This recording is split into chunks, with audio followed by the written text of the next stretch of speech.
So, your uncle. What's wrong with him? He's possessed. As in the devil? Something like that. He says a dark man is following him, watching him at all times. What do you make of it? It's nonsense, of course, but I'd be lying if I said it didn't bother me. You see, it runs in my family. Possession? No, Detective. Deteriorating melancholy. Practically every member of the Hartwood family is driven mad before they grow old.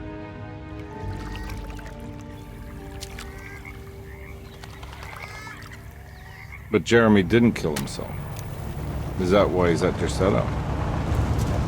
Despite being convinced that he is truly possessed, he decided to put his last chips on Dr. Gray and his psychoanalysis, figuring he might stumble upon some cure.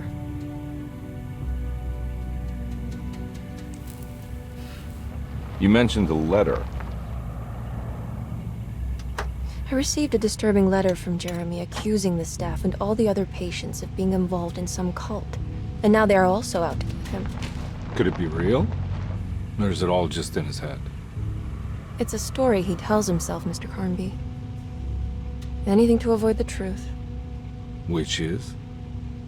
That we're all terribly insignificant. That people mean so very little to one another. That there is no one out to get Jeremy Hartwood because he isn't worth getting. And here we are.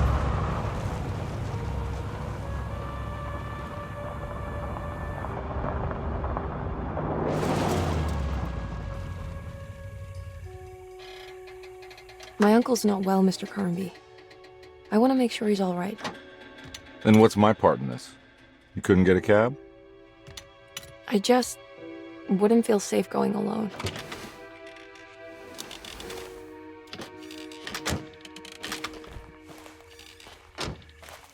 Did you bring a gun? Yeah. You think it'll actually come to that? No. But you might need to wave it around depending on how agreeable the staff will be. What exactly are we gonna do when we find Jeremy?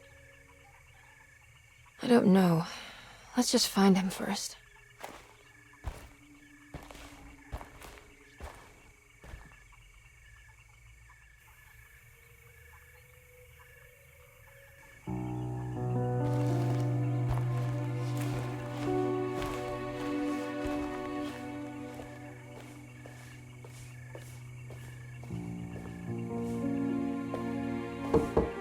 Hello? Hello? Looks abandoned. It can't be. There has to be someone around. Wait here. I'll go around back.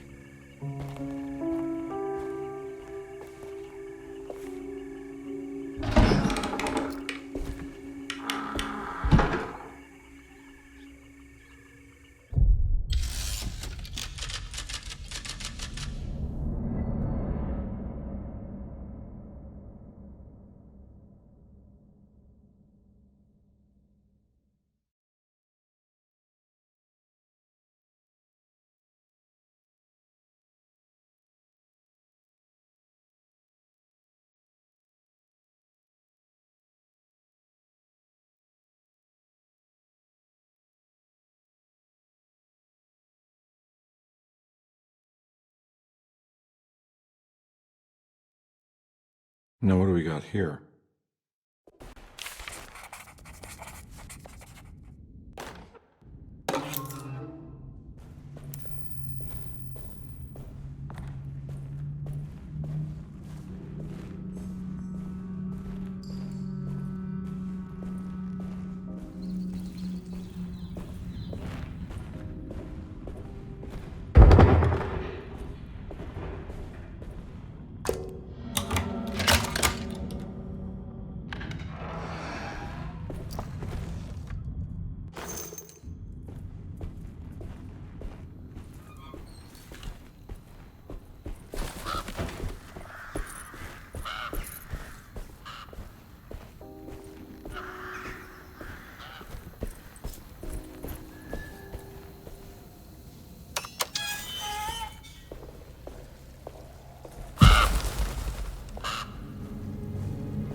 Whoa.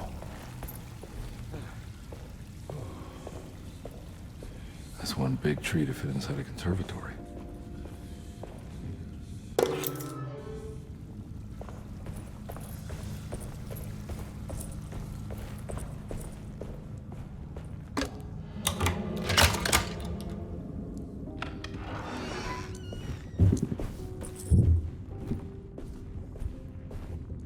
Don't mind if I do.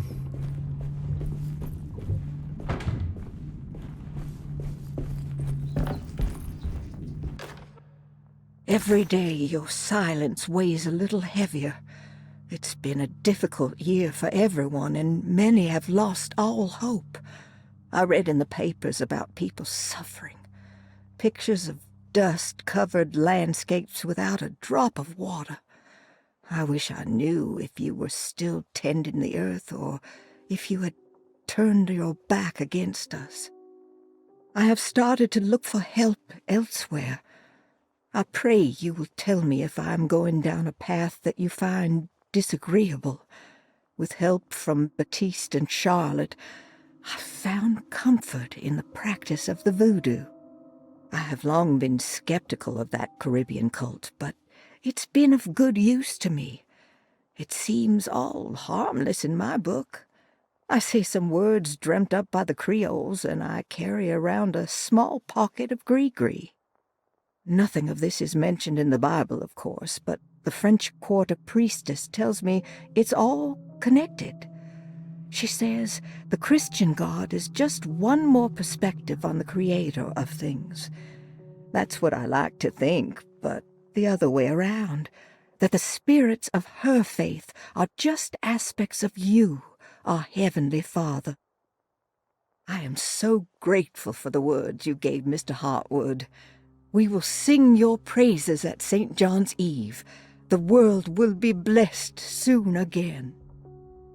Only the sacrifices of the Old Testament compare to your demands. Let it be the truth. A mother of earth, wood, and dirt. A mother of 1,000 young. Sacred sand, $1. Black cat oil, $1.50. Devil shoestrings, a quarter. That makes $2.75, madame. What was that you were telling the doctor? A goat without horns. What does that mean? Ah, you must have misheard me, madame. I said no such thing.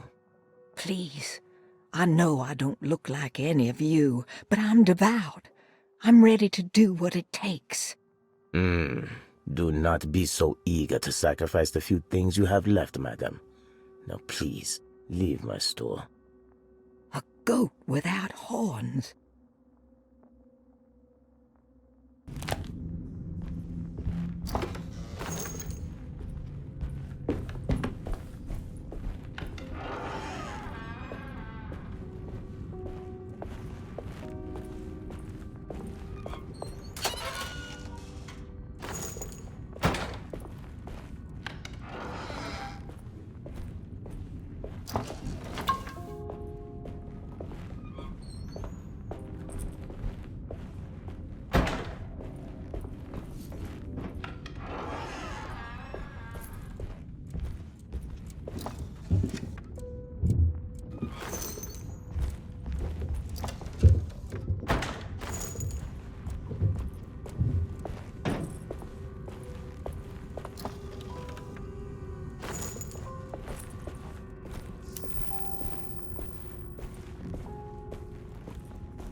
Please do not touch the boiler.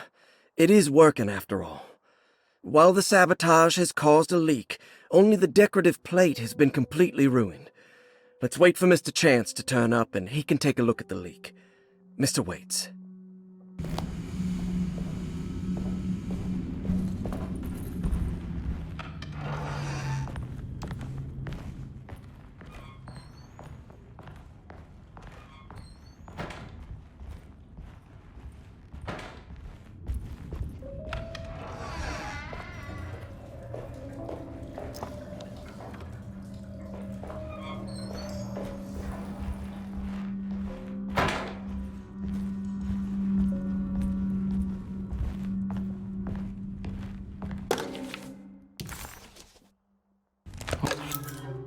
Okay.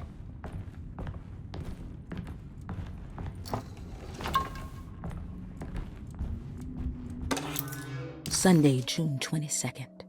I spent all day looking for Jeremy. I should have cared for the others, but I'm scared that he will do something irreversible. Cassandra is upset that I didn't give her the latest shipment of pain medication that Waits brought from the post office yesterday. I would have given it to her, but the company didn't send a new key this time around, so the box is just sitting there on my desk. They must have figured we had plenty of their gimmicky keys by now. I only remember seeing one lately. Grace was playing with it inside the grand parlor. Unless it turns up by itself, it will have to wait. I have to figure out where Jeremy is. I think Jack knew something. That dog of his found a strange rot permeating the house. She's showing us, he said. Like those blots and streaks of fetid rot was talking to him.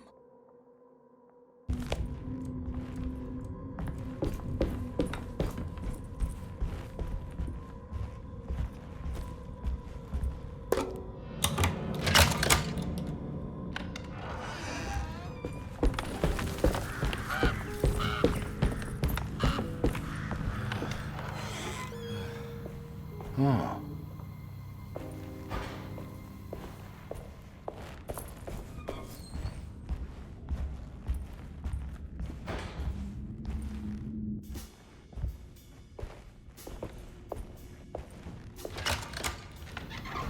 Thanks.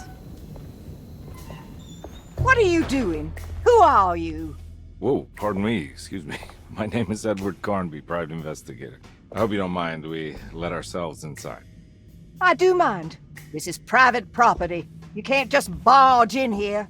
I'm sorry about all this, but I'm looking for my uncle. It's urgent, and no one was answering the door.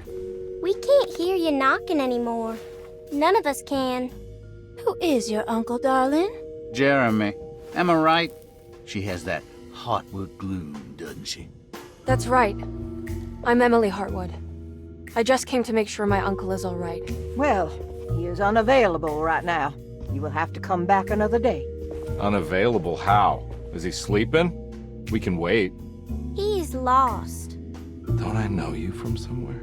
Who's your man again, Miss Hartwood? My name's Edward Carnby, private investigator. Splendid. Enough! All of you! Get back to your rooms! McCarthy, keep your eyes on the child. And you two, please leave immediately. Look, we're not here to cause any trouble. Just let us see the old man, satisfy the curiosity of my client here, and we'll be off. Jeremy has gone missing. There's no need to worry, but it might be some time before he turns up. The whole staff is looking for him. What? He ran off? I don't have time for any of this. Please, come back tomorrow. All right, in that case, we'll just wait in his room. You don't mind, do you? It's upstairs, right? Wait, you can't. Don't worry, we'll be discreet. In the corridor. It's the first door on your left. I'll tell Dr. Gray you're here. Excellent. Thank you, madam.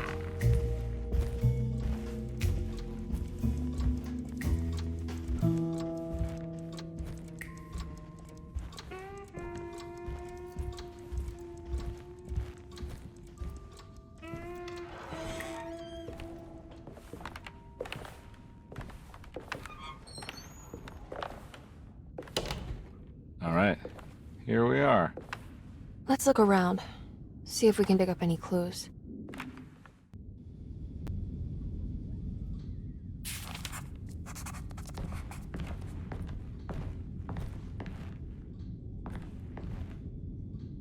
Anything important I should look out for? Did he keep a diary? Not that I know of, but it wouldn't surprise me. Quite the artist, your uncle. Paintings, sculptures. I don't know much about modern art, but he seems dedicated. Jeremy is a fairly well-known landscape painter in New Orleans. You've probably seen more of his work than you realize.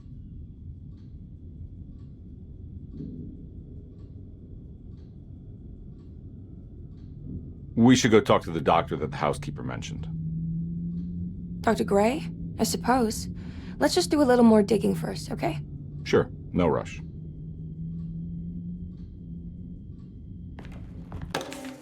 Every night the dark man stands opaque at the threshold of my room, counting the days until my spirit spills out of my tired shape.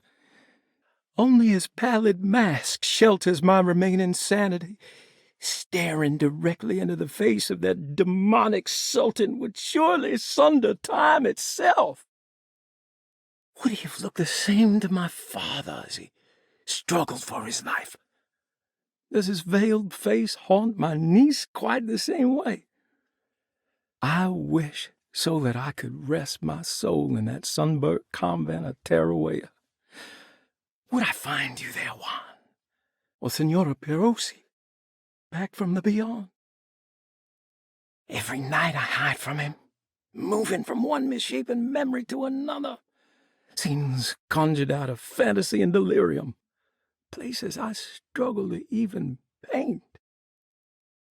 I wish I understood your death, Senora. Is there anything I could do for you but bury you in that bleak necropolis? That triumphant chapel rising above the ledges and the oven vaults shall be your sepulchre, where you may rest, and I shall weep. How did you first come to understand such things, Senora? How did you know that the battered boiler in the basement would lead me to Lafayette Cemetery?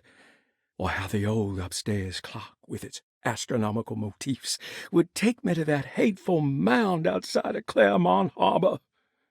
Those are my memories, my past. Is there perhaps a chance, if ever so small, for me to see Teruel? Oh, I want that more than anything. Please, let my talisman take me there. Let me sit with Juan under his Bodhi tree. Despite having sold me that talisman, Miss Jackson, the voodoo priestess, revealed none of her secrets to me. That's why I had to travel to Tonka. Instead, she cruelly told Baptiste, my caretaker, that he would be betrayed and killed in the most awful way, that the one he loved would pierce his thigh with a sharp spear, and that he would be devoured by his own mother. What a terrible thing to say. The people of Deseto are becoming dangerous. They do not understand what they are doing. I must do something to stop them. I tried talking to Dr. Gray, but he confuses my worries. He's caught up in treating me. How can he expect evil to be cured with medicine and conversation? The orderlies, the housekeeper, and the patients are all deranged. They will call upon evil to enter this world. All will be lost. Everything. Unless I can find the clerk, Mr. Waite. He seems to be a clear-thinking man. Maybe Beauregard. The dark man offered me a prison, and I accepted. I signed that miscarried contract and entered the dark pact. Everyone is safe, except for me.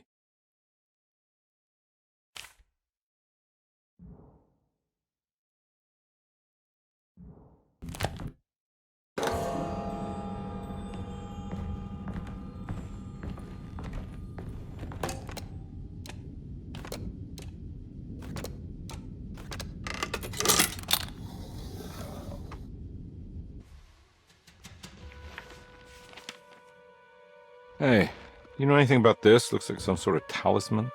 No, I don't. Oh, help me out here, will you?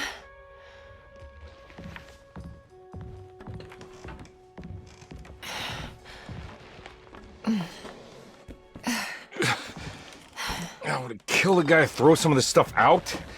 I'd be crazy too if I had this much junk lying around.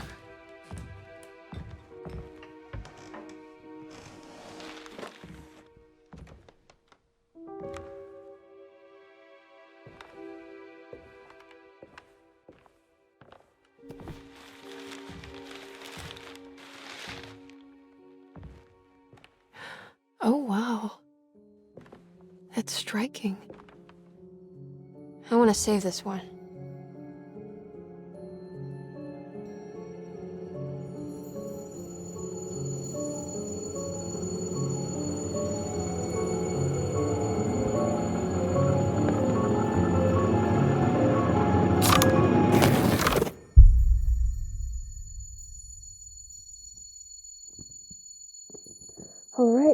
Come on. I want to go see Dr. Gray.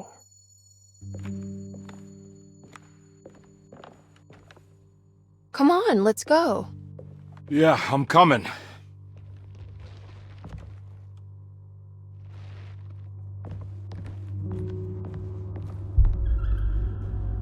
Miss Hartwood.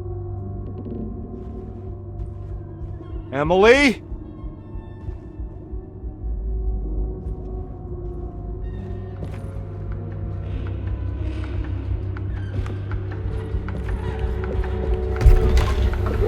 What the hell is going on? Where am I?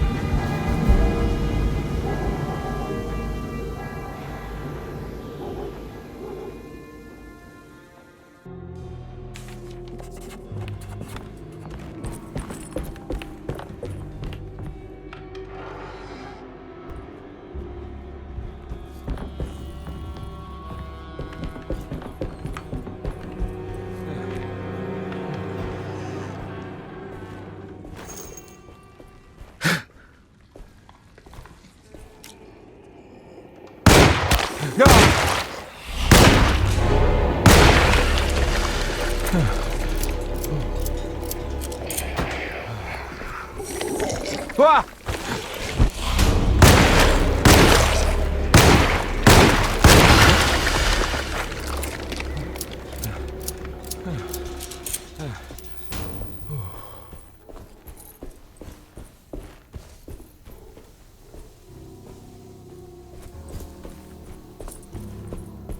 What the hell is going on?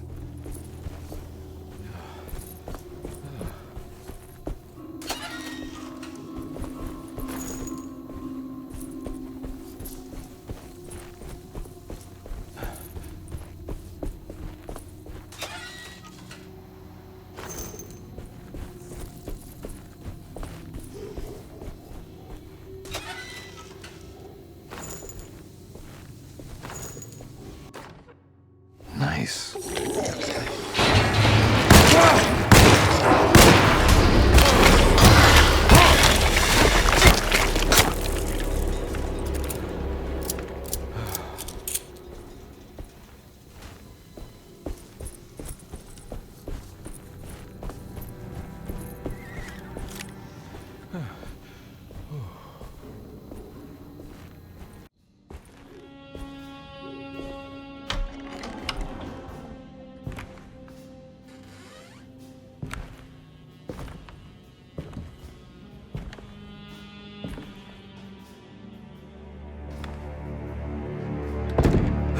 Don't let them get inside, Carnby. They're not the good kind.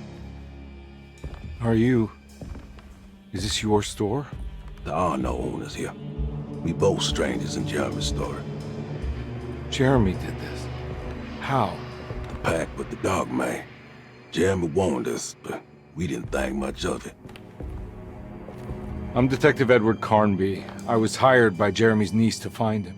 Oh, yeah? How much she paying you? $150. She's sure getting her money's worth tonight. Are you a thinking man, Carnby? No, not if I can help it. You know, I think Jeremy's hiding in a way we can't find him. He has this juju necklace that guides him. The talisman? That's right. It's some magic charm he got from Miss Jackson down the street. The voodoo priestess? You know surprising things, Carnby. Yeah, the Mama Loa. Here, take the key. I locked the gate to save her place from all the ghouls and goblins getting inside. Maybe if you go there, you can find some clues to show you the way. Thanks. I'll have a look.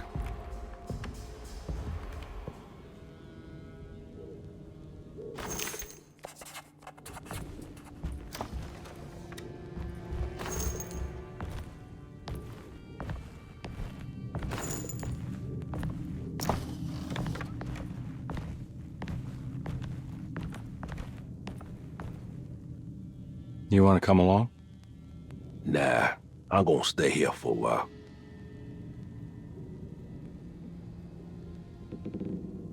Anything I can do for... Sorry, I didn't catch your name. Baptiste, just tell my sister Lottie I'm alright if you see her.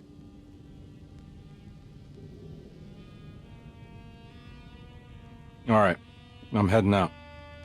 Be careful out there.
Oh.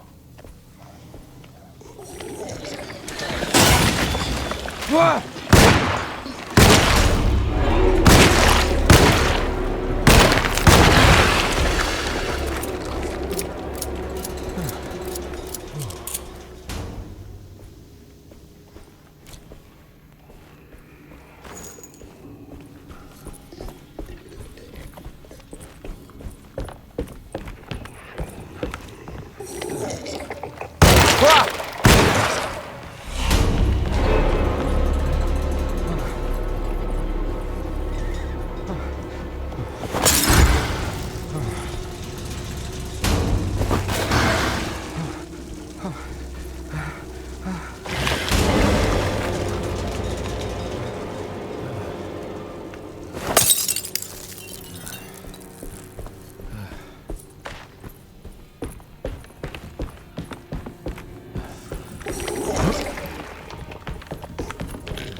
What?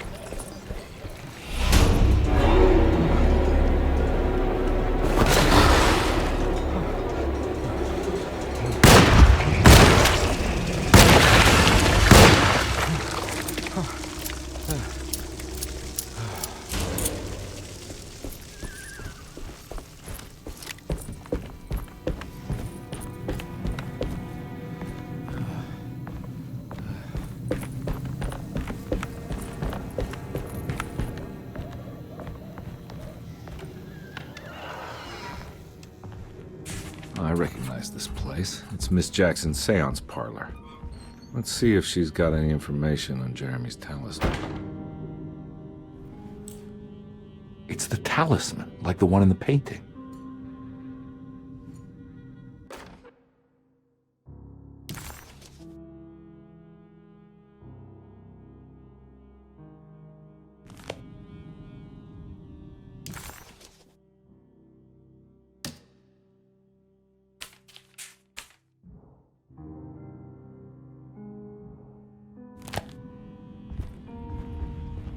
I think it's meant for the talisman.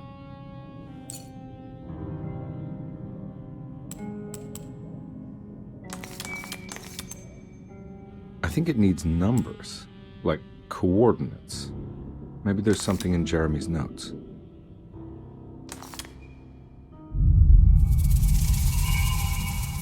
It's showing something. A place? Where is that?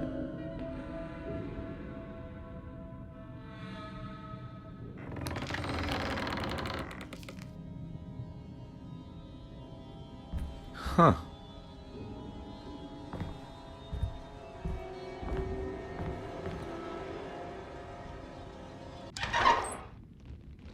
Detective, I was wondering when you were going to show up.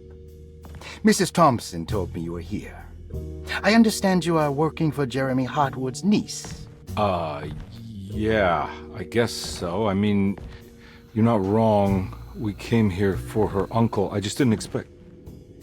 I didn't expect this. You are Dr. Gray, right? That's right. You don't happen to have some identification, Detective. I'm not keen on having strangers prying into my business. Oh, Detective Edward Carnby, Decatur Street, New Orleans. Enjoying the Vieux Carré, Detective? Those old French quarters, the voodoo people, the gangsters. I'm sure you live an exciting life. Well, it's not quite like the stories, Doc. Just trying to make a living. Aren't we all making a living? Well, welcome to Deseto, Detective. I hope your time here will be useful. Now, what can I do for you? But why don't you tell me where I can find Jeremy Hartwood? Why wouldn't that make for a short visit? I wish I could tell you, but I'm afraid I don't know. A drink, Detective? Anything brandy. Oh, you do belong in the French quarters, Detective. Armagnac or cognac? You know, just give me the cheap stuff. I'm not much of a connoisseur. Having low standards is not a virtue, Detective. Let me see if I can broaden your perspective. What can you tell me about Jeremy? I wouldn't want to go into details about his condition. Doctor-patient confidentiality. I'm sure you understand. Sure, but he is crazy, and he's gone missing. Why? Here, try this. Ooh, it's good. Got a bite? It's called a sidecar. The trick is not to be afraid of the tartness of the lemon. Then, for goodness sake, don't overdo the triple sec. Okay, what can you tell me about Jeremy? Well, let me think. He is an anxious man, constantly worried about events not presenting themselves according to his model of predestination. He complains about things not being carried out in the right order, and that some things simply shouldn't be. Is any of this helpful to you? Not really. I was hoping for some direction where to look next. I'm sorry. I have nothing for you then. You should talk to my orderlies. They have been looking for him for a while now. I'm sure they would appreciate your help. Yeah, I ran into Batiste earlier.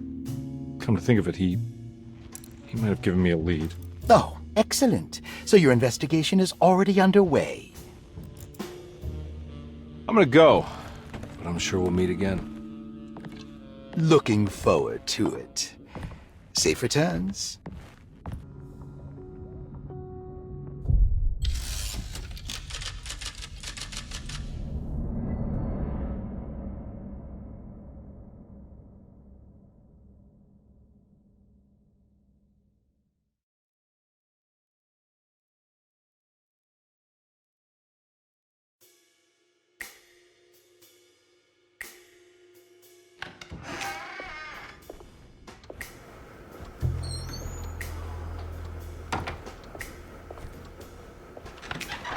Detective Carnby, where did you go? I was just talking to Dr. Gray. You disappeared. No, it's not what you think. Have you found anything strange going on here? Yes. Everyone is being incredibly evasive and I can't figure out why. No, I mean something you can't explain. Paranormal, even. Detective, I really need you to get yourself together. I can't do this alone. Forget it. I'll figure it out. Do you want to come see Dr. Gray? No, I want to try something. With this talisman, I think I can follow Jeremy to the place he mentioned in the book. What was the name? Do you remember something Spanish? Tarawea. Yeah, that's where I need to go. Detective, are you gonna be all right? Yeah, of course. Go talk to Dr. Gray. We'll rendezvous later.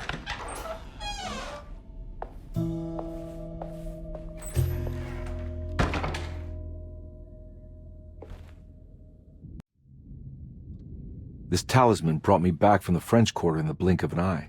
If Jeremy can travel so easily, then he could be hiding anywhere, even Teruea. If he can do it, so can I. I just need to figure out how the talisman works. Paul, you're right about the plates on the boiler and the clock. They have been sabotaged, and I think I know who did it. They have something to do with Jeremy's episodes and how he seems to disappear at night. Right now, it's important that you keep an eye out for any of the pieces. I want to find out if I can repair the plates. Let me know if you find any of them. Lottie. Tell Lottie to take a look at the well in the kitchen garden.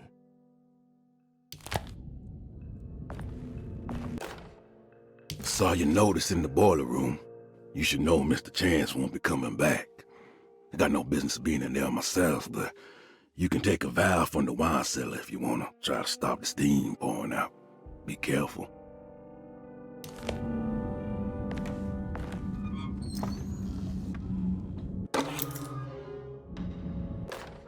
Dr. Elmore Lee Gray is Desetto's chief doctor. Accounting and all administrative work is handled by me, Paul Waits. Magdalena Thompson, or Mags, is responsible for the household. Jean-Baptiste and Charlotte Tabois are responsible for keeping the guests' medical regimens in check. Finally, Jack Chance is our gardener, who can occasionally be seen in the conservatory, but is for the most part busy outside. There are currently 6 guests at Desetto. Malcolm McCarthy and Ruth Tallant reside on the first floor. Jeremy Hartwood, Elisabetta Perosi, Grace Saunders, and of course Cassandra Beauregard live on the second floor.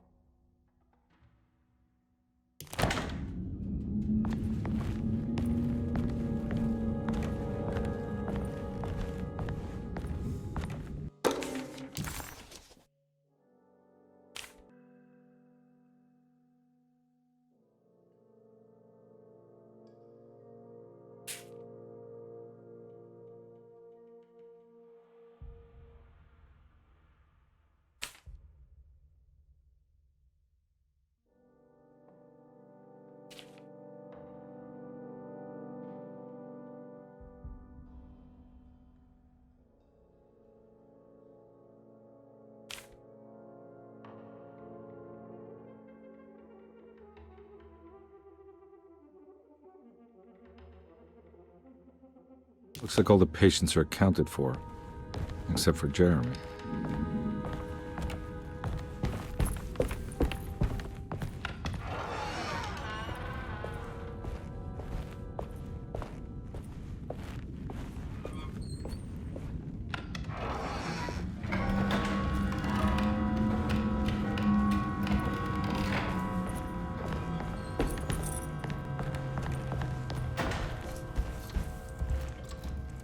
Oh.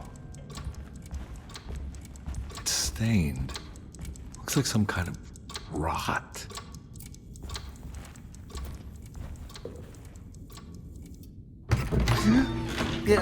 Sorry, Detective. Didn't mean to obstruct justice or anything. That's fine. You know, I'm kind of busy with my own case of a missing person. I was wondering if you've seen Grace, girl about yay high. Can't say that I have. Why are you asking? Well, I'm looking for her. Is she in trouble? No. She's just hiding somewhere. We can't have a rascal like that running around unchecked at a time like this, you understand? Well, I haven't seen her. Well, let me know if you find her. I'll be around. I'll keep an eye out for your man, Jeremy. You scratch my back, Detective, and I'll scratch yours.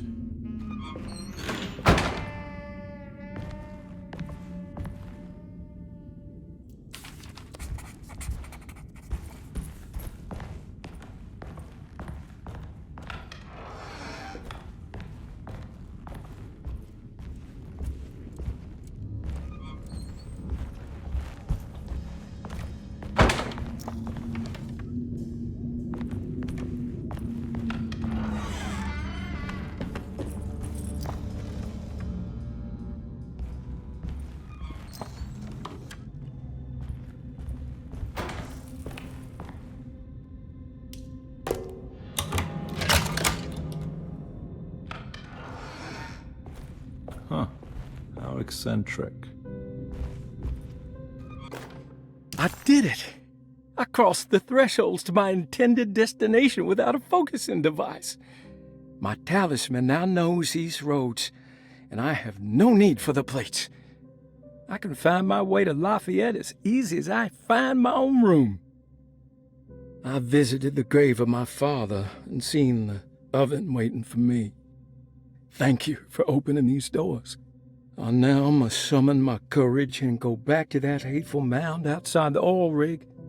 I hope you'll be feeling better when I return. Jeremy.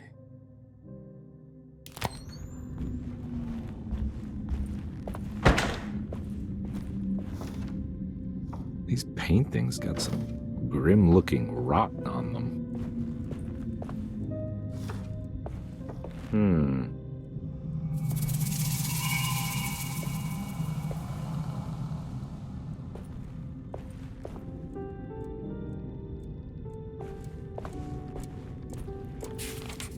Astarte Artist Colony. I remember hearing about their disappearance. Must have been 15 years or more now. You may need to remember how to get them out again. They are locked up for good reason. I am sure she is still able to whisper the answer in the ears of the wrong people. But not for long. I will see her burned soon enough. That black goat will be sacrificed to put an end to it all. Then it will all be over. No more Derceto, and sadly, no Astarte. Those good pirates of Pontchartrain. May you still sail the lake, until you find the shores of Hali.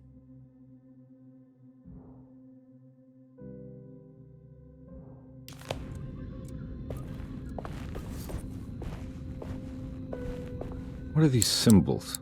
Looks like alchemy, or star constellations.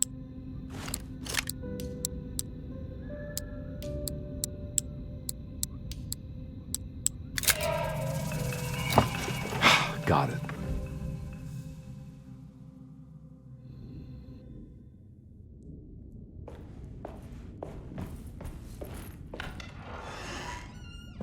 Huh? God!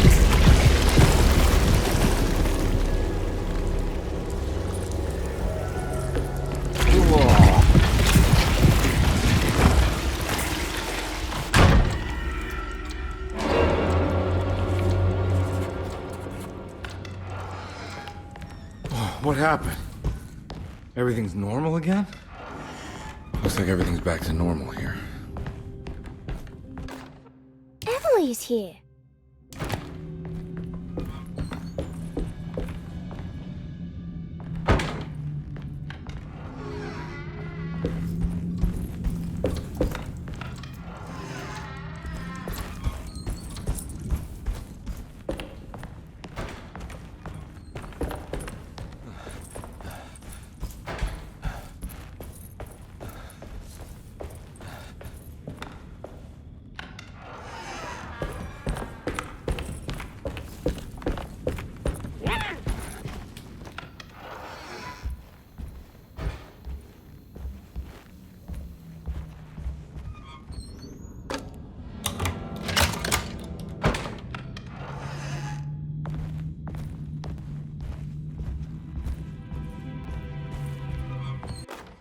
Lost Plantations of Louisiana, Thierry Briclot, 1917. Derceto was a small plantation on the eastern shore of Lake Pontchartrain. The land was considered difficult for industry and was sold for only $30 to Elijah Pickford in 1818. Pickford employed hundreds of workers from nearby New Orleans to clear the woods and build a small plantation mansion facing the lake with a striking Greek Revival temple facade. Derceto kept a modest production of Barrique tobacco and indigo that persisted up till the Civil War. During the antebellum era, Derceto was the source of many rumors concerning voodoo and witchcraft. People who traveled the lake reported seeing people dance at night in front of bonfires, bleating and wailing. On June 17, 1862, Captain J.W. Norton of the Union Army recounts leading a raiding party from ships anchored in Lake Pontchartrain in order to seize control of Deseto and free the slaves working there. The captain was surprised to find the workers fighting back with unprecedented zeal. Norton's account describes these men and women as enraged with fanaticism. Pickford reportedly tried to placate the raiders, but was shot in the confusion. Captain Norton left the mansion burning and retreated to his ships with his men.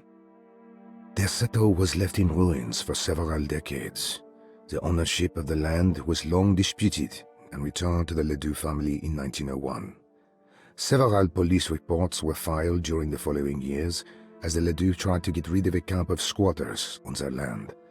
The police made several visits to remove the trespassers, but the people kept returning. On November 1st, 1907, Inspector Legras of the police charged a deadly attack in order to save several children kidnapped by the squatters. Many were killed, and even more were jailed.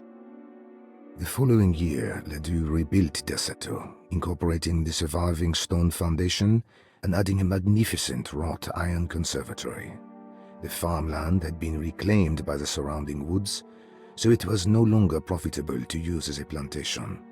Instead, the house was turned into an artist's colony.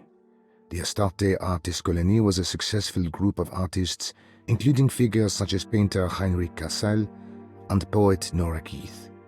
The group was also known for their beloved Mardi Gras crew called the Pirates of Pontchartrain. On September 29, 1915, a tropical hurricane tore through Louisiana, causing Lake Pontchartrain to flood New Orleans. Due to the remote location of Deseto, it took almost 2 weeks for outsiders to learn that the artists' colony was abandoned. The 12 residing artists had all vanished without a trace. The empty mansion of Deseto still stands on the shore of Lake Pontchartrain, with much of its temple facade intact. The Ledoux family currently has no intention of repairing the house.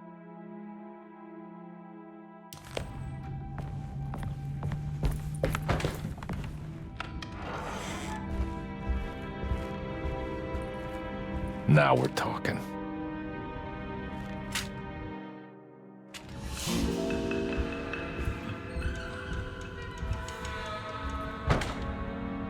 Ah! Christ, not again.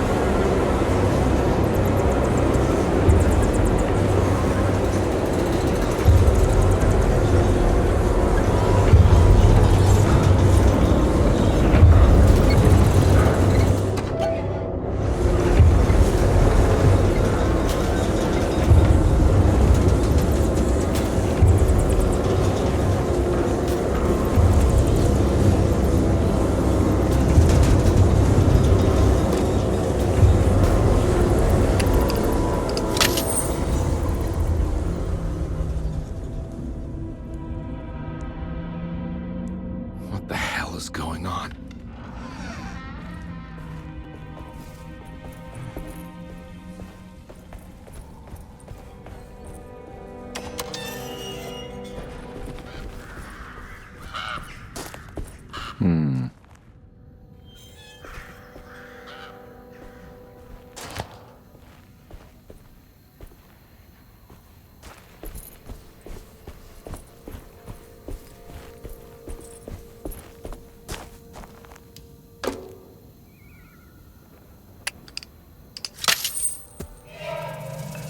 Got it. Nice.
This must be the clock that Jeremy wrote about in the commonplace book.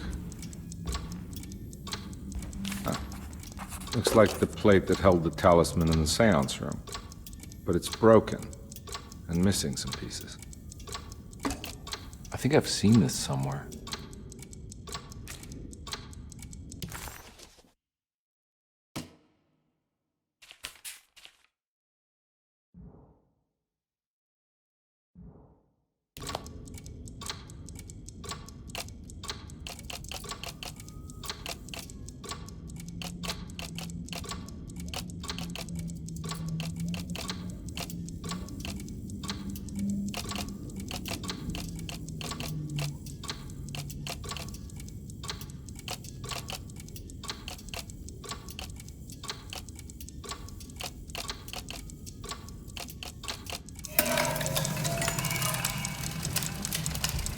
I think the clock broke.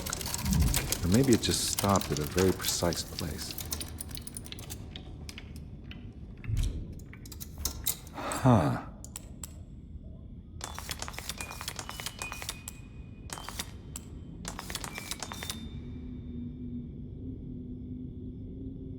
There's a picture in the black glass. It's showing me something.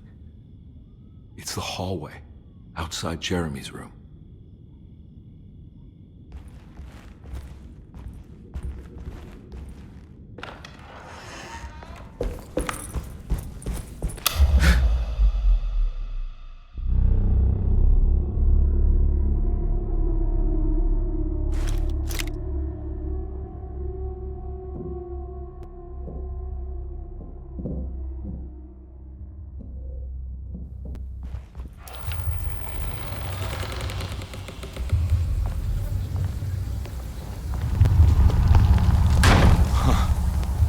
I made it. I entered another one of Jeremy's memories. Ugh.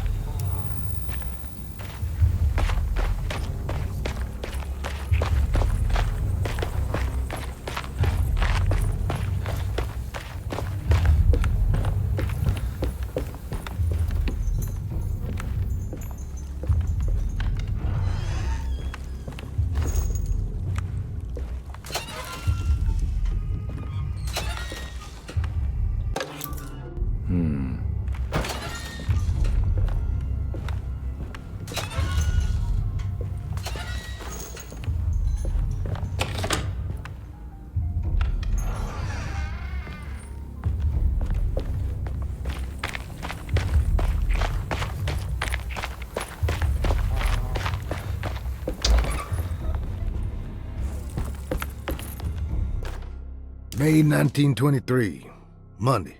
All okay, ready for delivery. Maintenance, oil pump must be serviced. Any tampering causes large spills unless properly forestalled. Tuesday, shipment delayed but delivered. Maintenance, service bridge close to broken. Wednesday, prospectors reluctantly agreed to show the burial mound to Mr. Hotwood, a painter, who read about our finds in the papers. He means to return tomorrow and try to find a way inside. Thursday. Mr. Hotwood's efforts delayed. The workers seemed nervous about his presence. Hotwood promised not to return to the compound. Instead, he has taken up an offer by L'Officier, the riverboat captain, who means to pilot him to the site tomorrow morning. Hopefully that's the end. Work can resume. Maintenance. Bridge from the oil tower to the bayou has collapsed. Sabotage suspected. This is the devil that guides us now.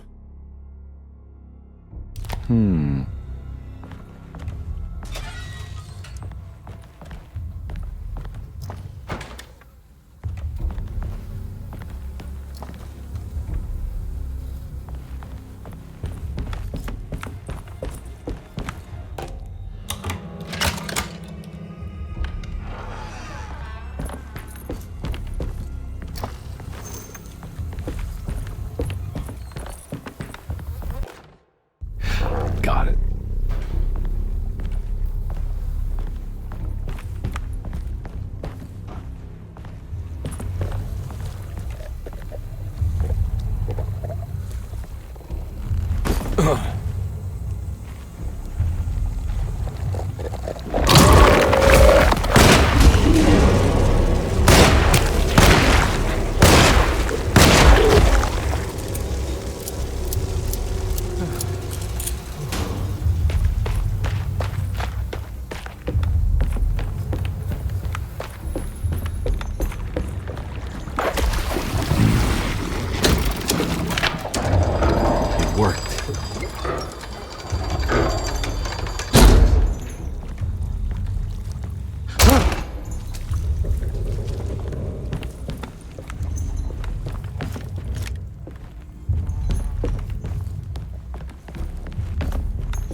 be a way to get to the other side.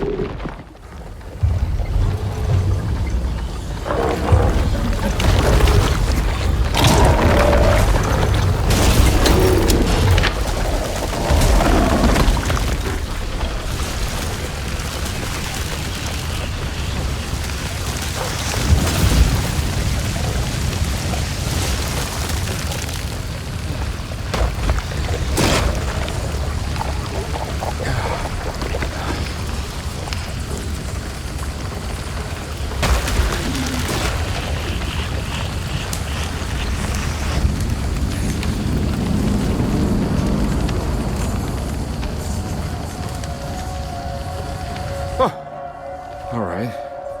Now what?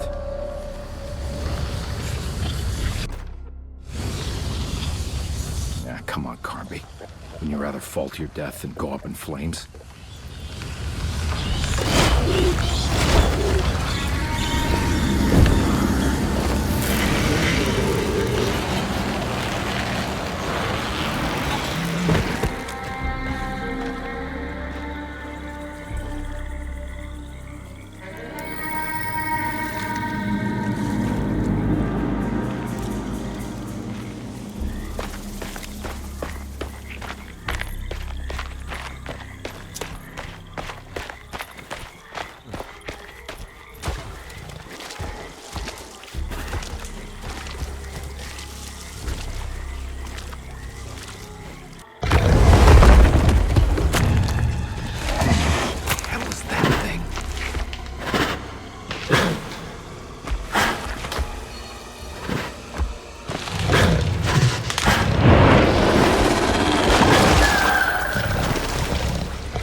Don't come any closer.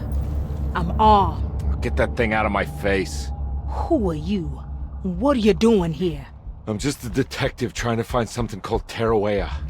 You after Jeremy too? Why? I'm working for his niece. She wants to make sure he's alright. He might be unharmed, but far from alright. He's a curse upon Deseto. Here we go again. Quiet.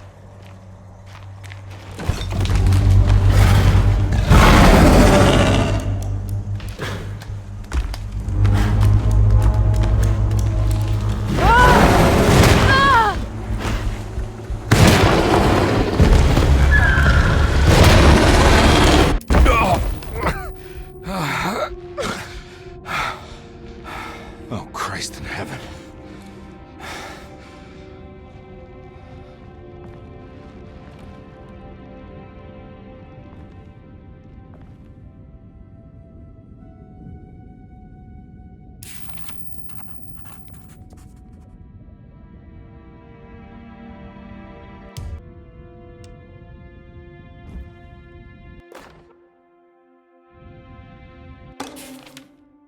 Reflections on the Power of the Verb in Certain Texts by Juan Luis Jorge. To act is in itself divine. Even the slightest movement of our hand is evidence of our soul in motion. Yet our free will is so easily overwhelmed by the dullness of everyday life. Our actions become rote and rigid in spite of luxury and comfort. True divinity is found in the choice of leaving the stage where we all perform. People who discover this freedom unexpectedly will be struck by the terror of this revelation and become paralyzed, or worse, turn to suicide. However, if you are able to weather that storm, you will discover that there is a divine path beyond that fear. There is a chance to dismount your destiny and make something new. Something that hasn't been planned for or predestined. There is difficulty in explaining this type of acting, as it transcends our everyday choices.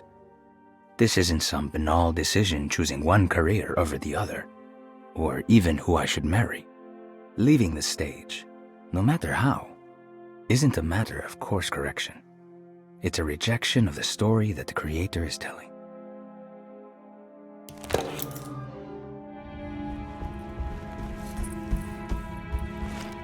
It's wedged shut. It worked.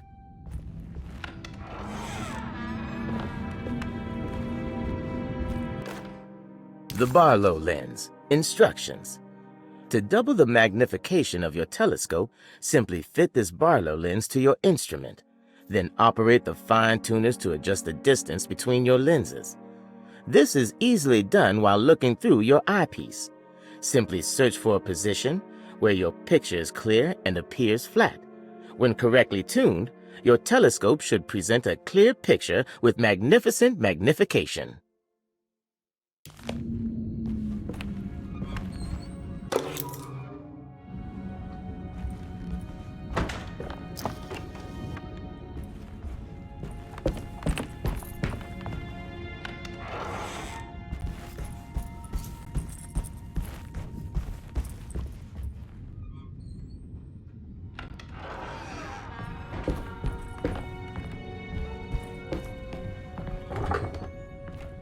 Huh? What?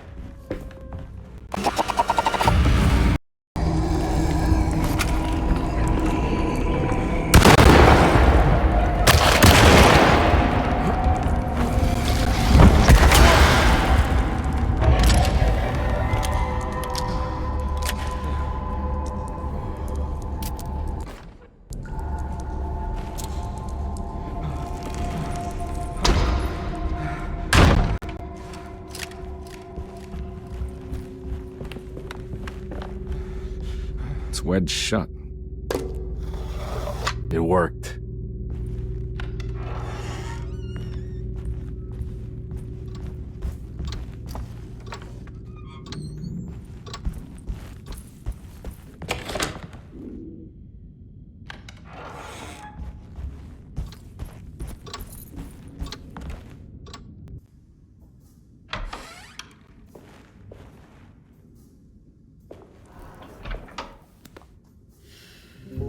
Detective Carnby, how good of you to come. Let me pour you a drink. What happened here? This place looks like it was hit by a bomb. Welcome to the madhouse, Detective. Thanks. Did the ceiling just collapse? I heard it was something in the attic, something that was supposed to happen but didn't. How that could have such consequences is beyond me. The truth is, I don't know why the room looks like this. But I bet your friend Jeremy does. You know where I could find him? Oh, somewhere in his past, I suppose. He keeps going on about that mysterious dark man. I think he is hiding from him. Or maybe he's with him. I can't really keep up. I don't worry much. Take a look around this room. You may think it looks spectacularly devastated, but I just think it's finally found its stride. It fits perfectly with the state of this place and its loonies. The same goes for the nonsense with Jeremy. In my eyes, we finally managed to match the wild ride inside all of us. Well, I'm happy you find the evening so harmonious. I hope you don't mind me setting things right. Jeremy's business, that is. This room looks beyond my capabilities. Good luck, Detective. Hope to see you again soon. Yeah. Evening, miss.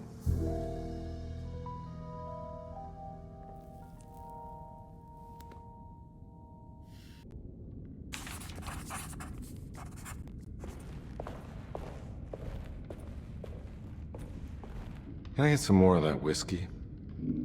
Go ahead, Detective. I don't think I can stomach anymore anyway. Am I bothering you? On the contrary, Detective, I enjoy watching professionals at work. Well, I better get going. Bye now, Detective. Don't take any wooden nickels.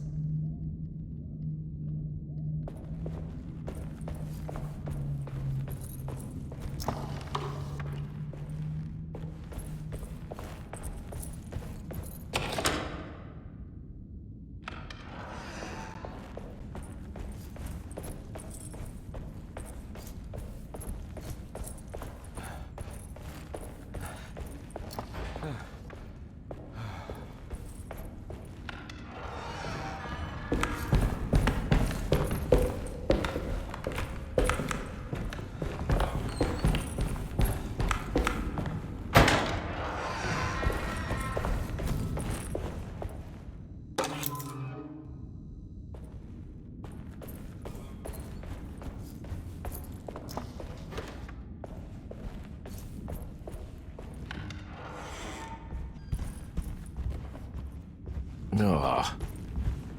There's more of that aggressive rot. On the commonplace of evil, there lies virtue and stark irreverence, careless thoughts of luminous indifference. But blame not the beast we once were, which science so often wished to refer. Not the wicked full of sin, it is you who stand and grin. All our good intentions aside, whereupon we build our pride. Sunless solitude, follow not this corrupting light. Prophets of confidence always crashes out of sight. Hear me, for we all bear this mark. Thus we must remain alone in the dark.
This must be that kid's room. Why does she seem so familiar? Don't you worry, Grace. Go play your game, bleat and bellow with the others. I won't be jealous. There will be more masquerades. However, I would love it if you would finish my mask for the feast. With love, Ruth.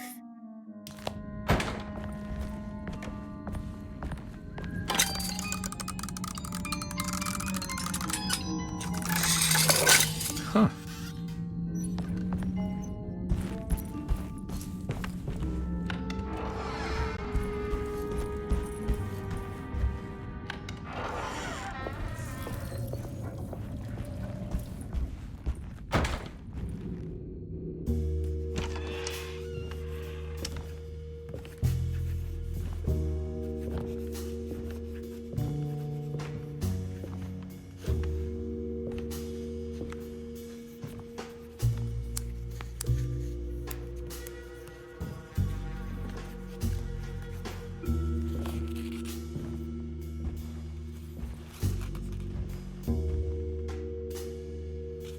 What you got there? You drawing something? Nothing special. I'm just bored. Do I know you from somewhere? I remember you, Mr. Carnby. From where? Don't touch that. Cassandra wouldn't like it. She wouldn't like it at all. Do you know where she is? I'd rather not talk about it. It makes me upset. Besides, she'll be back after the Feast of St. John. You think? Yup. It's all on the page, Mr. Carnby. And many of them that sleep in the dust of the earth shall awake, some to everlasting life, and some to shame and everlasting contempt. All right. I'm gonna go now, if that's okay. I don't like to stay too long in the same place. Mr. McCoffey might find me. Hey. Is he mean to you? Not everyone needs to be saved, Mr. Carnby. You should know that by now.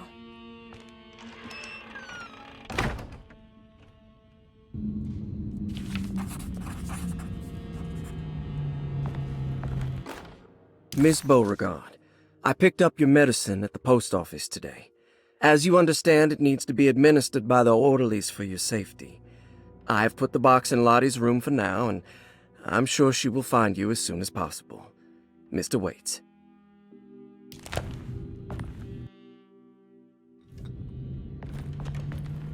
So this is where Cassandra Beauregard ended up. For some reason, I thought she died years ago. There's more of that rot again. Like it's guiding me to do something. But what?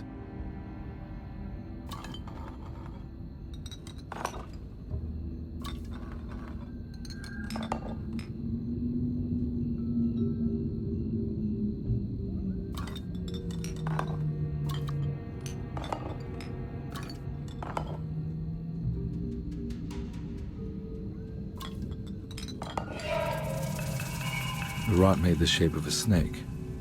There must be something important to find here. Maybe it has something to do with the numbers on the labels.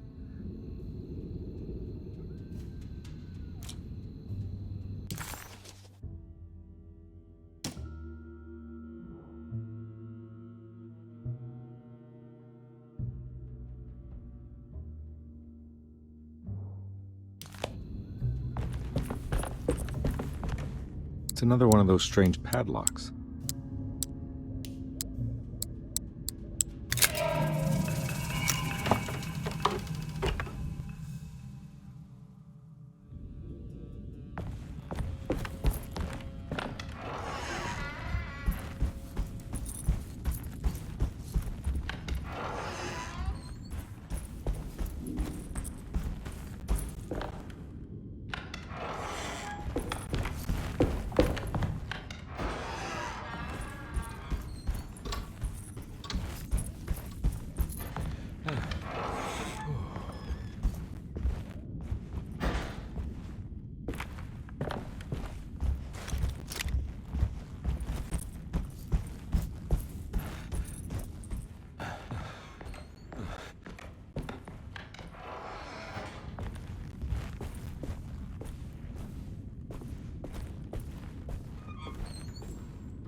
What are you doing in my kitchen? I assure you. No, I'm sorry. Promise you. Mr. Hotwood is I was just nowhere looking near my for- kitchen, and neither should you be. Don't make me I didn't kick you mean out to- of this house. Sorry. Now get out! Yeah.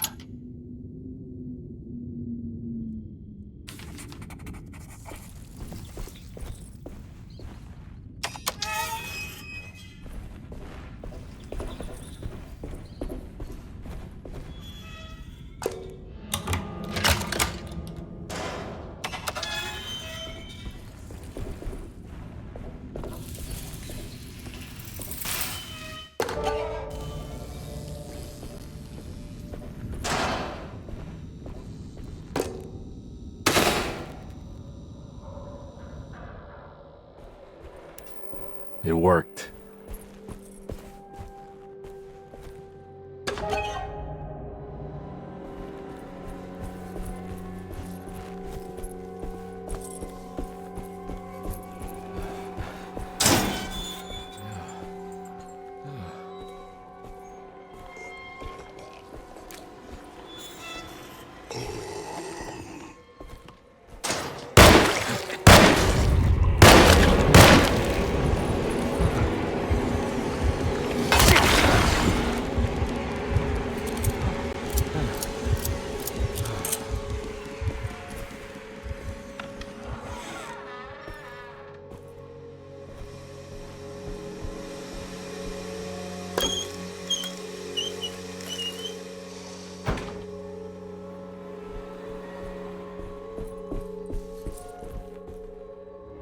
Jeremy?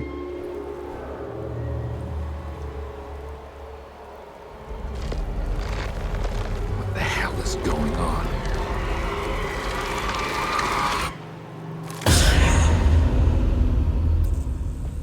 Where's the body?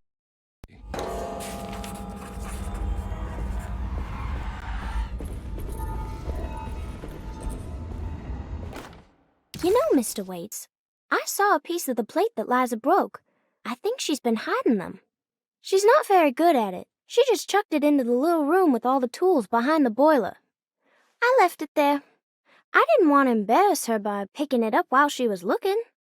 We went upstairs instead and played backgammon. I let her win, because she's so unhappy. The piece looked like the one on display in Cassandra's room. You know about that one already, right? Or is your eyesight really that fuzzy?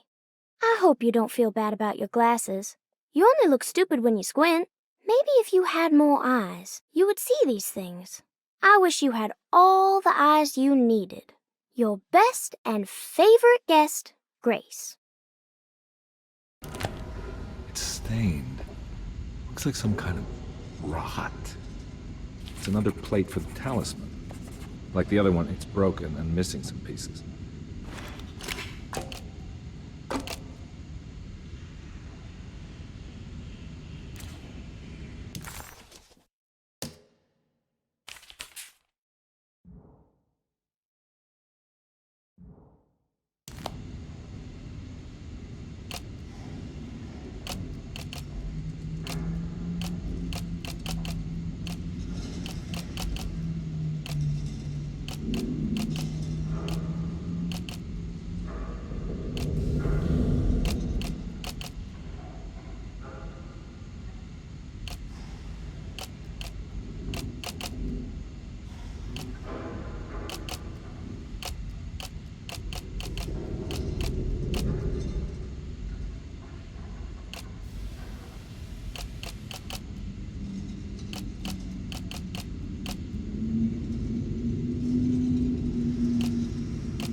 Black glass is showing another room. Must be a way to another one of Jeremy's memories.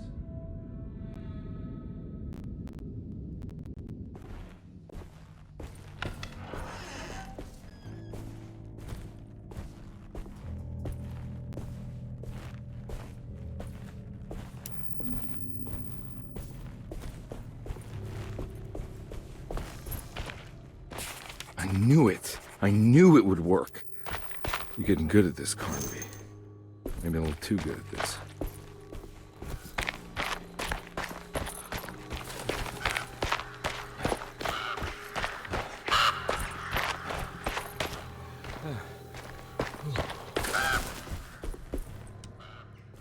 The Hartwood's family crypt.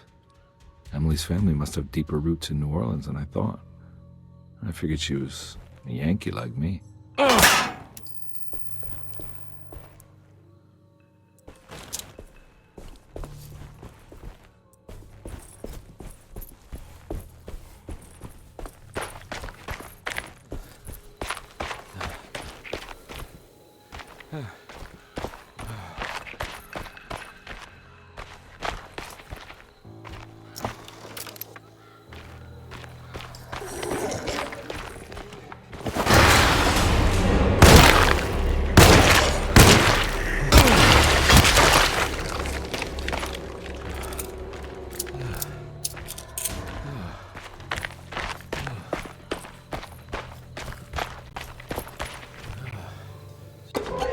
What's this? Now what do we got here? Got it.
Too many of them. I gotta get out of here.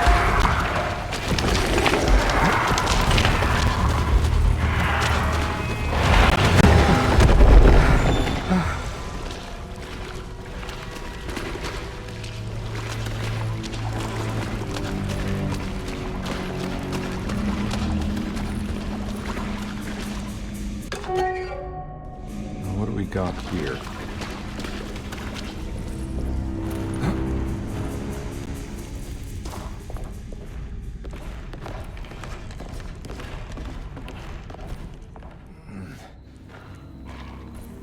Thank God that's over.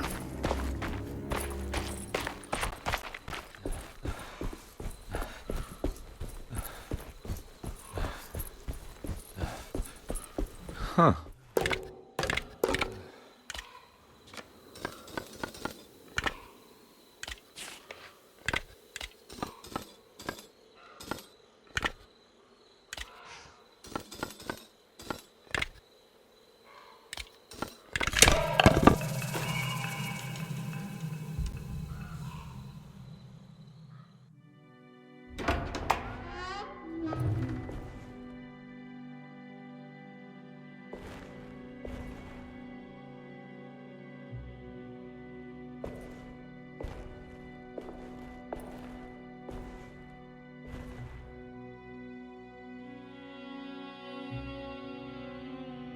Please don't touch her.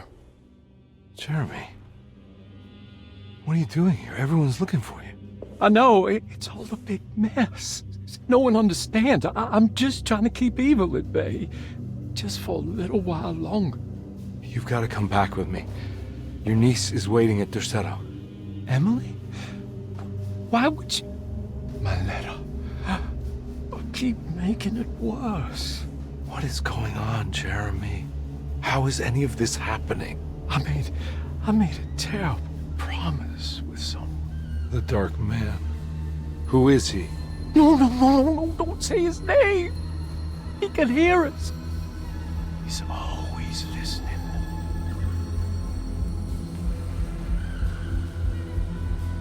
Jeremy, I need to understand what is going on.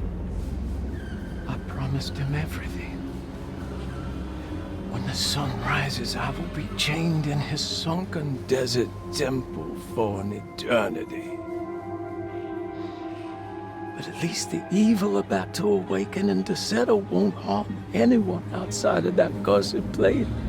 You're acting crazy, Jeremy. I want to help. There's nothing you can do. Then what's all the business about Teruea? Why did you want to go there? Well, I can't go there. Not allowed. But you wanted to. Can I go? Tell me, will it help me to break your pact? Is there something there that would help? Why would you give me hope? That's so cruel. Okay. Sounds like we're onto something here. What should I... Look out! Behind you! Run! Don't let him take you!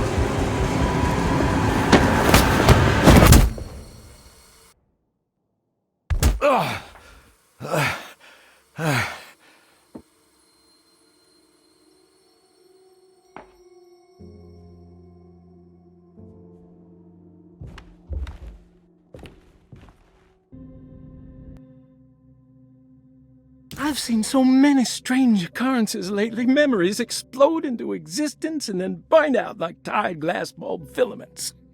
Dreamscapes crash down from the stars and sink into the sea. Doors that lead to nowhere and absolutely everywhere at once. With all this reverie, I want to think there's a chance that you found a way to remain alive in some way I cannot fathom. Just like I've learned to navigate with my talisman, maybe you, with all your knowledge, you somehow knew a way to find me again, perhaps in Tarawaya. All my love, Jeremy.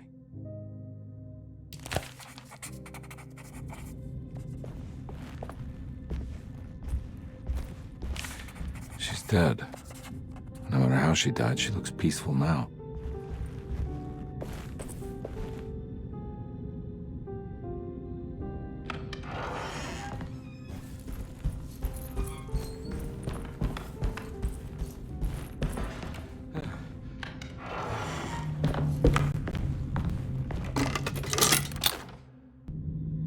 A telescope lens. Why would he lock that up?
Whoa.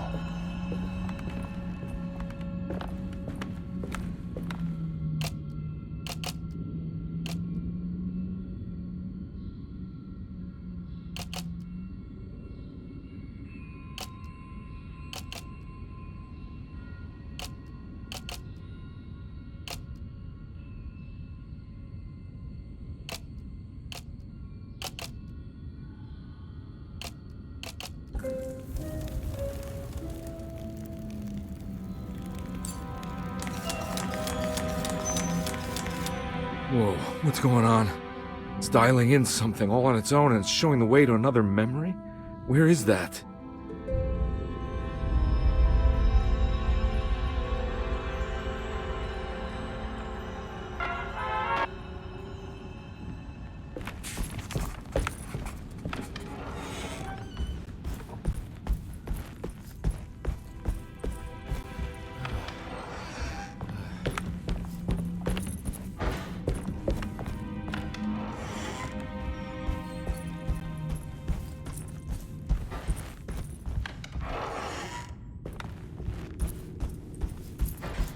Here we go.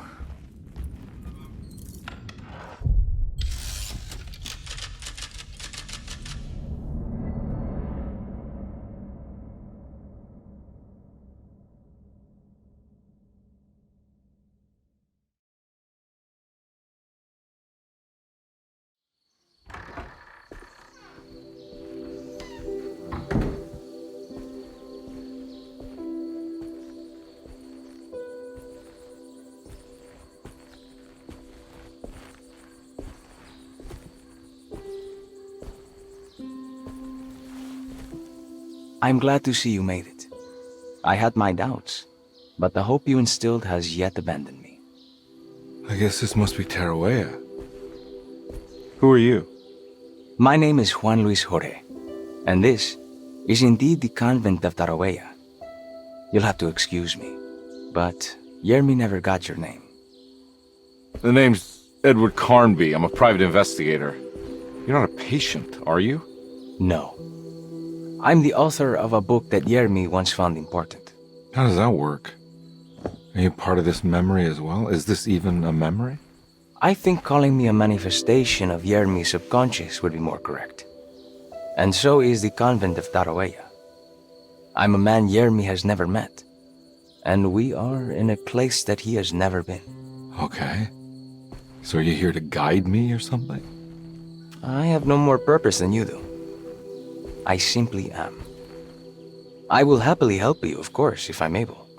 If you are already somehow part of Jeremy, why did he want to come here? Isn't he sort of here already? Jeremy wanted to come here because it's a representation of his mind at peace. When Dr. Gray asks him to find his focus during his sessions, this far-flung convent is what Jeremy imagines. He is under the impression that if he could physically come here, he would reach a perfect equanimity, a spiritual apotheosis. You don't think it would work? Jeremy subconsciously knows it's just wishful thinking. He can't come here. Despite the pathways opened by the dark man between their Seto and Jeremy's psyche, it's simply not possible. But I'm here. Indeed. It's a shame it's just another place for you, Detective. Otherwise, you could have become a Buddha. Always a bridesmaid, never a blushing bride. Am I right? Yes, I suppose so.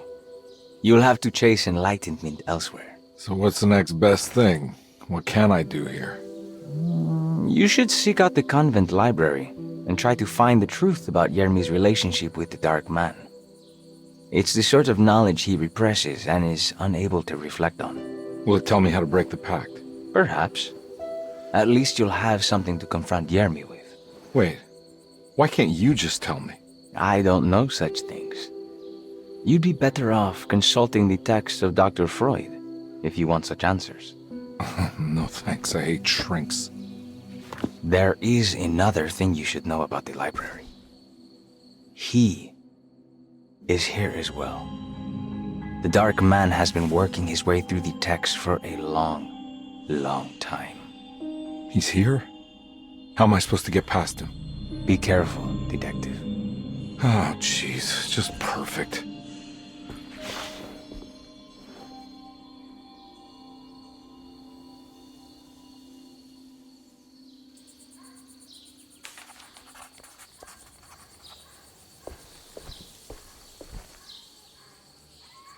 You have any advice on how to deal with the Dark Man? I suppose suppression could work. Try not to pay him any attention.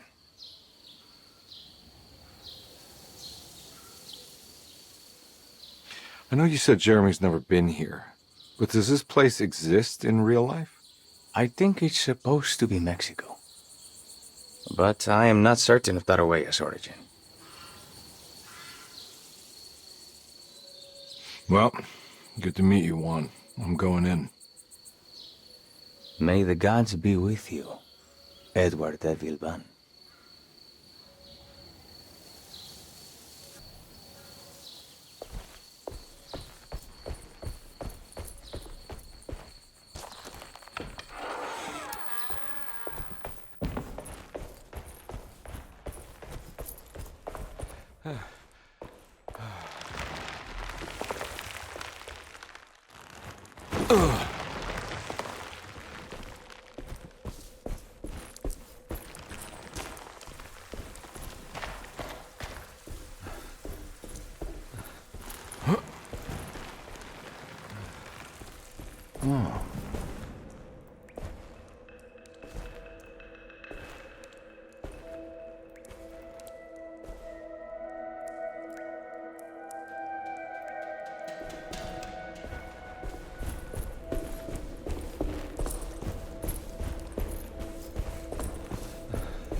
The great library was endless, beautiful, and terrible. An Akashic record for the universe inside the mind of Jeremy Hartwood, now corrupted by a story forced upon him, told by a maniacal liar, an evil conjured by science and secrecy. I will suspend a room and lock away the foundation of his character. Its key will be left to the librarian, the only thing invisible to the Prowler.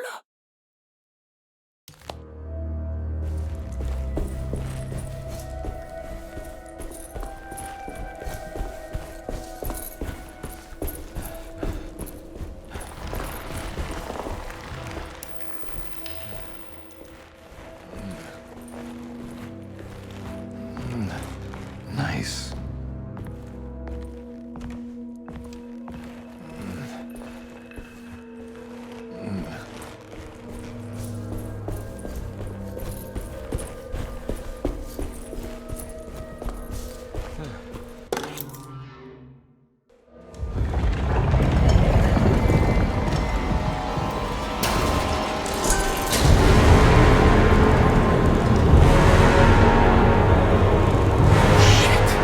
Why do you have to manifest your worst fears, Jeremy?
Here's something.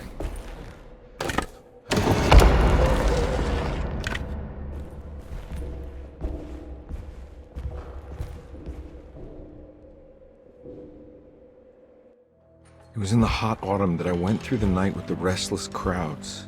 He was a kind of itinerant showman who held forth in public halls and aroused widespread fear. The New Orleans address of the event is lost, but I remember distinctly the Prext Shipping Company pressing their contribution. Hey.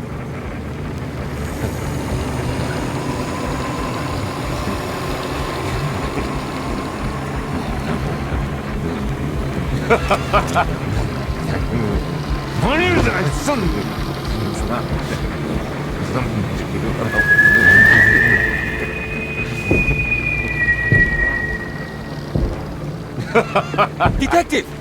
Juan!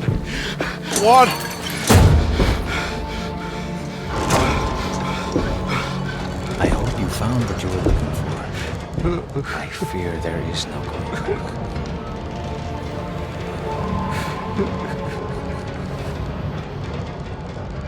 I was so close. There must be something I can work with. Come on, Carnby, think. Think! The shipping company. Prext. Right. Good luck, Detective.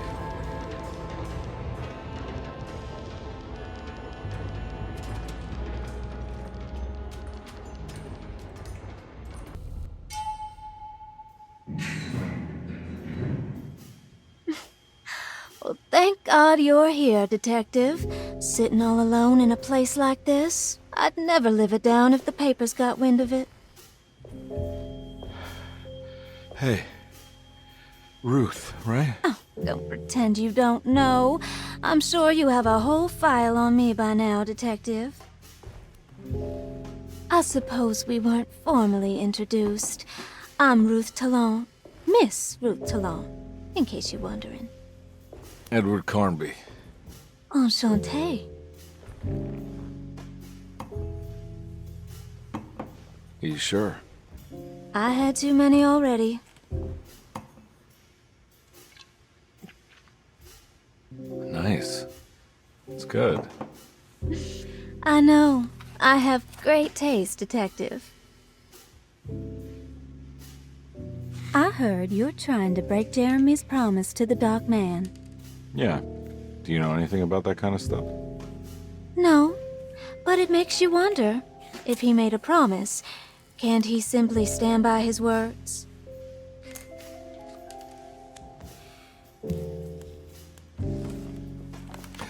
Look, I'm just trying to get Jeremy out of a bad deal, so he'll come back with us to New Orleans.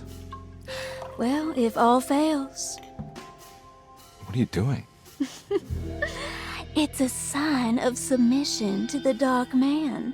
I saw it in a dream once. What?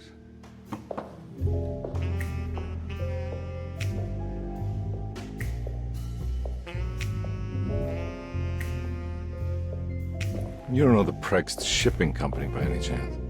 I do. They made big money during the war. Their waterfront office is just over there. How did you do that? Do what, Detective? Bonne chance. Hey, have you seen Emily Hartwood anywhere? Are you trying to make me jealous, Detective? No, I haven't seen your doll anywhere.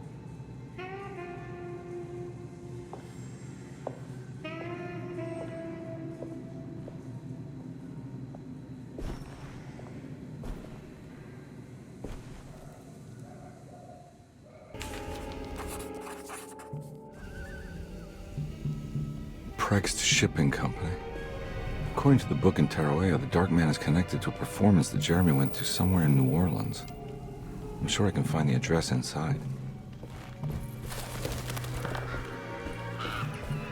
It's locked from the other side.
There must be another way inside. The sewer system has a tunnel running right below Prext Shipping Company. I bet I can use it to get inside.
All finished.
Made it inside the warehouse.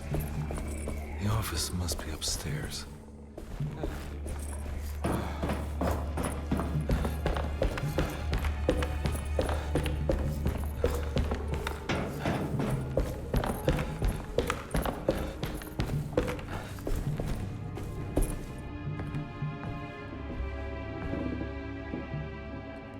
Hey, I always wanted to try one of these.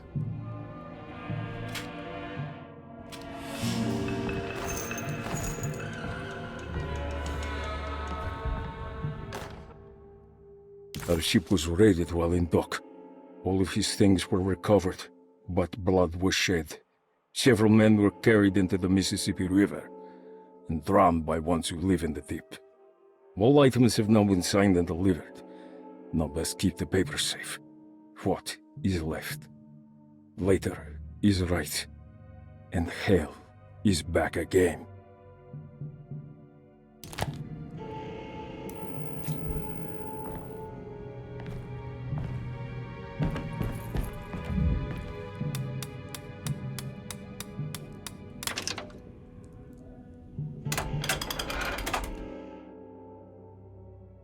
Cargo Manifesto, September 19th, 1892. Breck Shipping Company delivered 4 steamer trunks, 1 Egyptian sarcophagus, and a large wooden crate belonging to the showman called the Black Pharaoh, performing at 18th Street.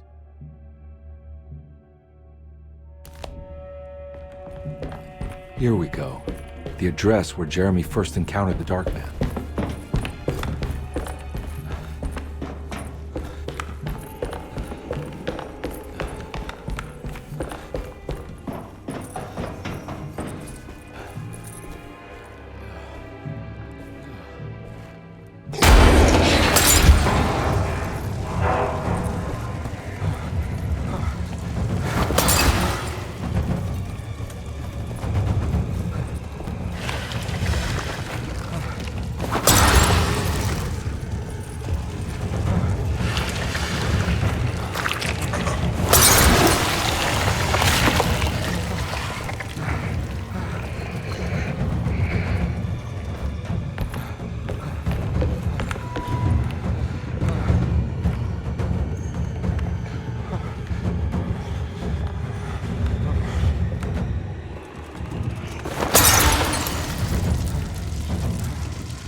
Looks like the fog cleared up.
You want to tell me what this is all about? Welcome, Detective, to the greatest show this side of the Mississippi. Now, Hotel, the Black Pharaoh, the ancient magician who lived 1,000 lives and wore 1,000 masks. I can see why you settled on calling him the Dark Man. Saves your breath. So, you got scared by a stage magician, and now he's living inside your head. You can mock me, Detective, but you would be the crazy one to think his presence can be ignored. Look where we are!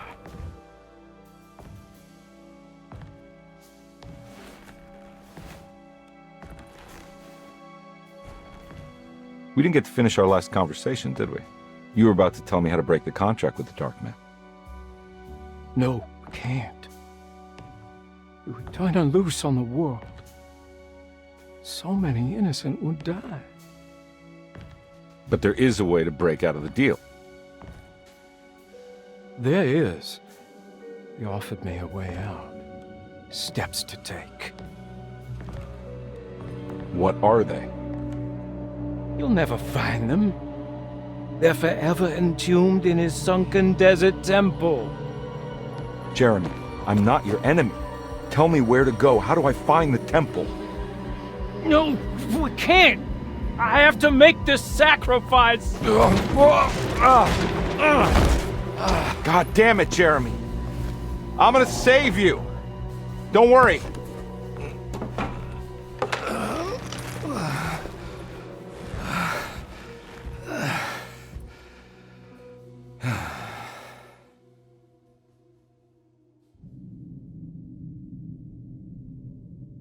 How do you save someone who doesn't want to be saved? Well, he's gonna get saved no matter what. I just need to find the temple somehow.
Oh.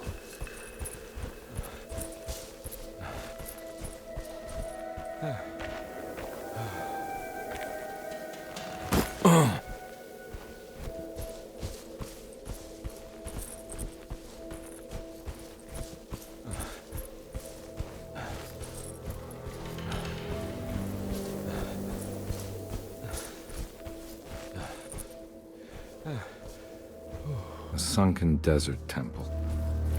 I better get down there.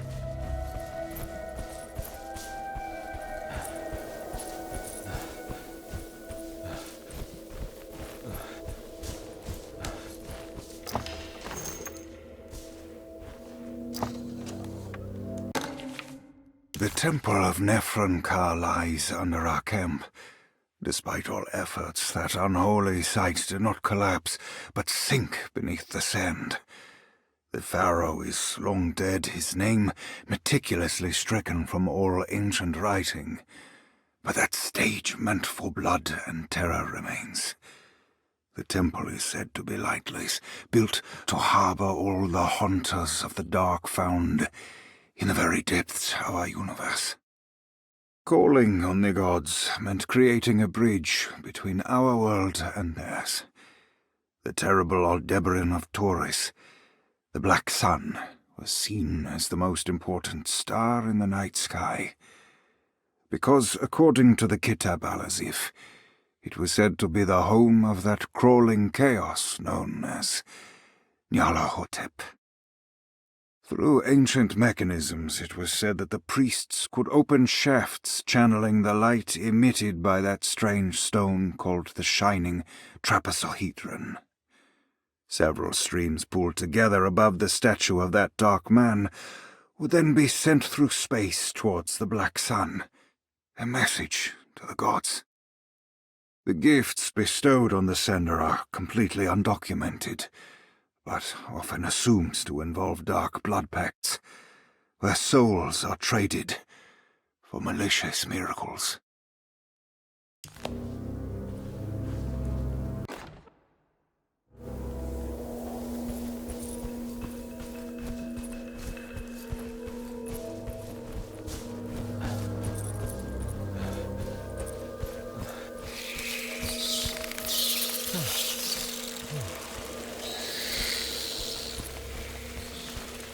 Here we go.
This one looks operational. It'll work.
ready to collapse.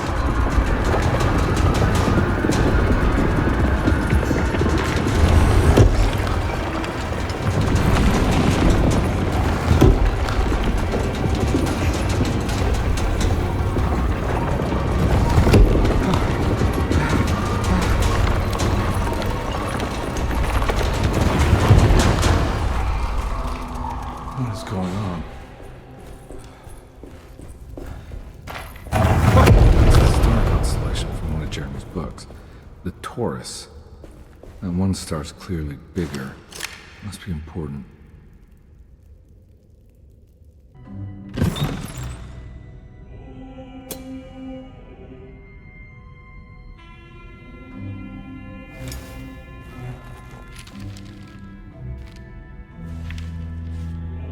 Acknowledge psychological trauma, breakthrough barriers of self-deceit, temperamental behavior. These are the Dark Man's terms. The contract. Huh?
Hey.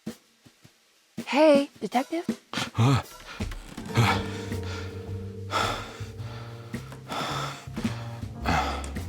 What are you doing? Oh, I found some.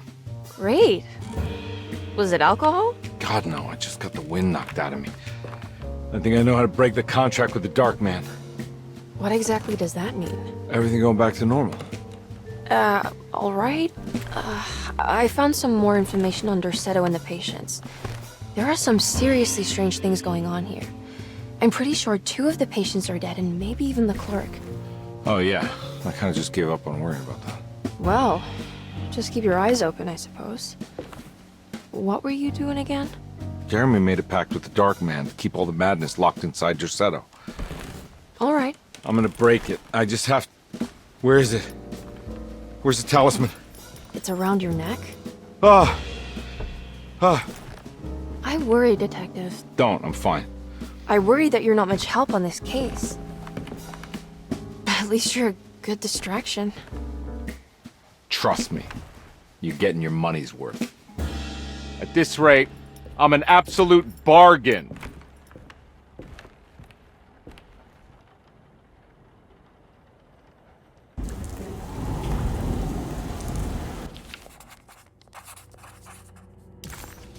He must first acknowledge psychological trauma in order to proceed.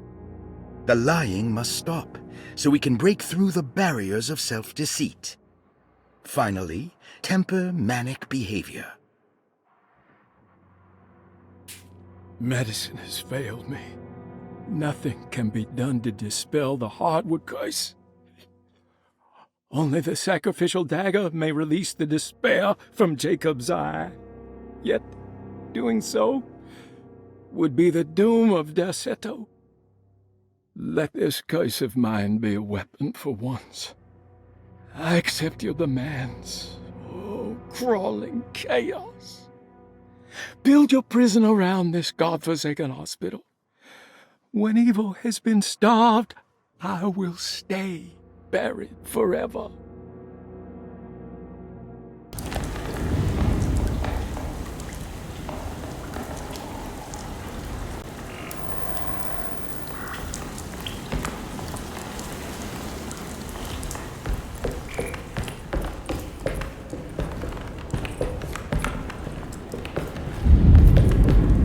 Just what this evening needed. Some ambiance.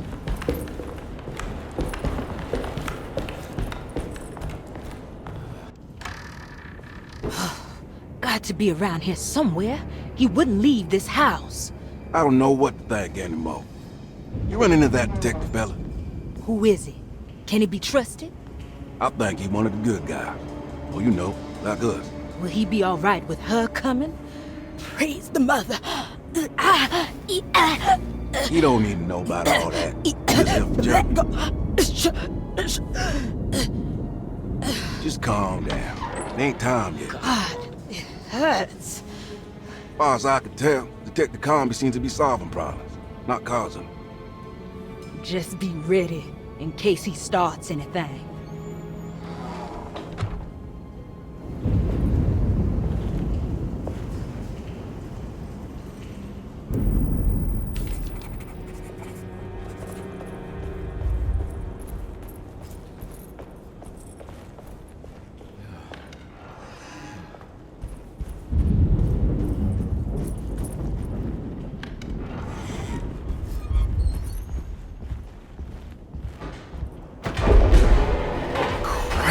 What the hell was that?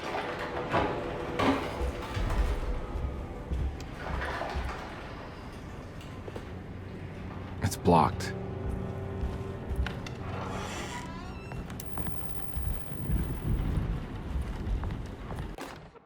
Lunacy and the Astarte Artist Colony, a monograph by Yael Klein.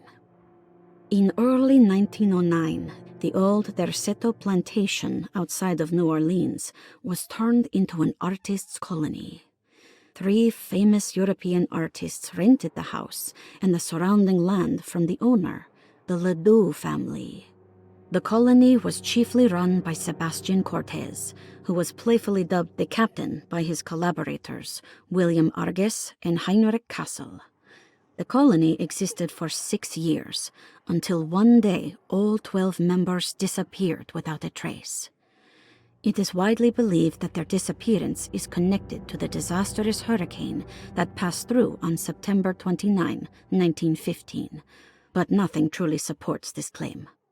What is known is their frequent participation in New Orleans nightlife, their love for hosting parties, and their elaborate contributions to the Mardi Gras parades as the Pirates of Pontchartrain. Accounts of their lifestyle can be found in almost every gossip column. It can effectively be summed up as carefree and bohemian. In late June 1909, the name Astarte first appeared in the newspapers. Cortez said the name came to him as he was painting. There is never any claim to knowing about the ancient Phoenician fertility goddess with the same name before this time. His fellow colonist Heinrich Kassel did know, because he later produced sculptures that show clear references to ancient idols of the goddess. It's impossible to know for sure how this name suddenly made an appearance, but it is interesting because of Derceto's history. Even the name Derceto is the Greek name of a Syrian fertility goddess. In the case of naming the plantation, Derceto was certainly not an accident. We know that Elijah Pickford intended to build a temple for his cult, for he had distributed pamphlets 2 years prior to the purchase of the land, advertising his intentions. His followers were estimated to be almost 100 men and women, mostly sailors, Maroons, and Cajuns, when the plantation was built. To outsiders, Derceto registered as an ordinary slave plantation, which enabled Pickford and his flock to remain hidden for decades. The official story is that the cult lasted until 1862, when the Union Army came and burned down the plantation and scattered all who lived there. Following the Civil War, new people started to congregate in the ruins of Derceto to invent a new fertility goddess, the Shub-Niggurath. As much as Derceto is a particular name to have heard of, it's not entirely uncommon among the learned. Astarte is equally known and could have been subconsciously chosen by well-read artists. Shub-Niggurath is, on the other hand, very uncommon. Almost impossible that anyone in Louisiana would have heard that name. The name is referenced only in rare books like Unaussprechlichen Kulten and the Necronomicon, and is believed to be a bastardization of Arabic words meaning pertaining to the dark young. The few paragraphs printed on the goddess are so upsetting that no one in their right mind would want to build a religion resting on such qualities. The Shub Niggurath cult was hard to get rid of, but it is believed that despite the police jailing and killing several cultists over the years, the main culprit in the cult's demise is the cult itself, which seems to line up with every instance of cult activity on Derseto's grounds. When Captain J.W. Norton of the Union Army arrived, he described the people at Derceto as malnourished and maniacal. As much as the army tried to save them, they fought back with fervor, as if nothing was going to stop them from slowly destroying themselves. While the disappearance of the Astarte Artis colony remains a mystery, the recurring motif seems to suggest that their fate involved lunacy and a hunger for self-sacrifice to that fertility goddess with 1,000 names.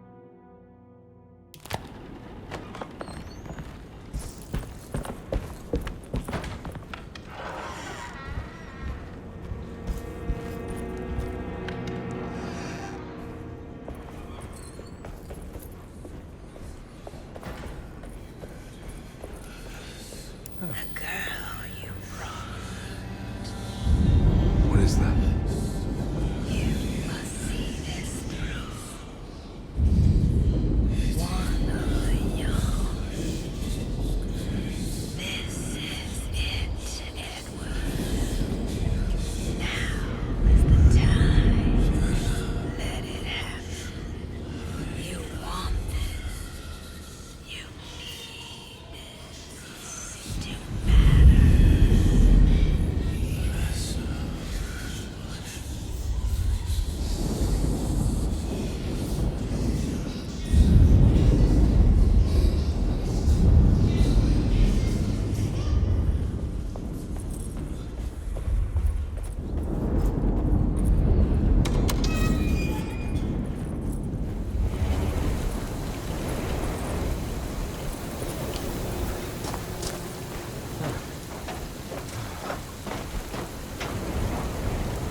Detective Carnby. Good to see you again. Solved your case yet? I'm trying. Hey, Grace, you okay? Oh, she is just peachy, Detective. Are you looking forward to the Feast of St. John, Grace? I can't wait. Kids, ain't they great? What exactly are you planning for tonight? Oh, not much. We eat, we drink, we pay tribute to the wishing tree in the conservatory. Then why all the excitement? There is just something about tonight. Something's different. I think we all feel it. Besides, we got ourselves some new words for the prayer thanks to your buddy Jeremy. She'll come and turn the world inside out, and things will begin again. That sounds strangely threatening. You should come. Oh, God damn it, Grace. Stay put for once.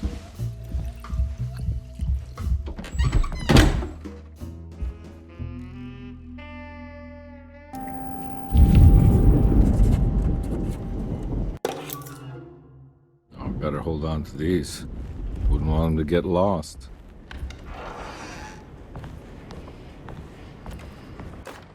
Jeremy knew that the only one who could help him now was the guest in room number 3.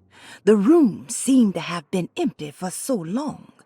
But that wasn't allowed to be true. The story needed to be different. To include something from the outside, he would bring the guest back to room 3 and show them what was in that safe. 913. But those were not the right numbers. That was the combination for the safe in the clerk's office.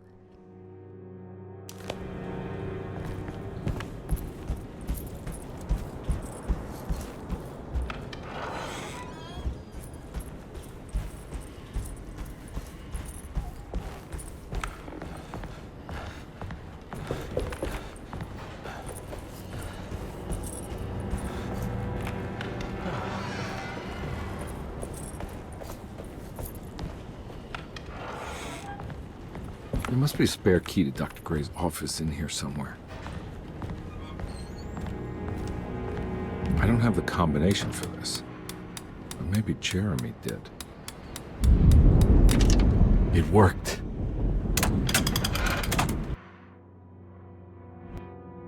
The last guest in the empty room suffered from severe maladaptation.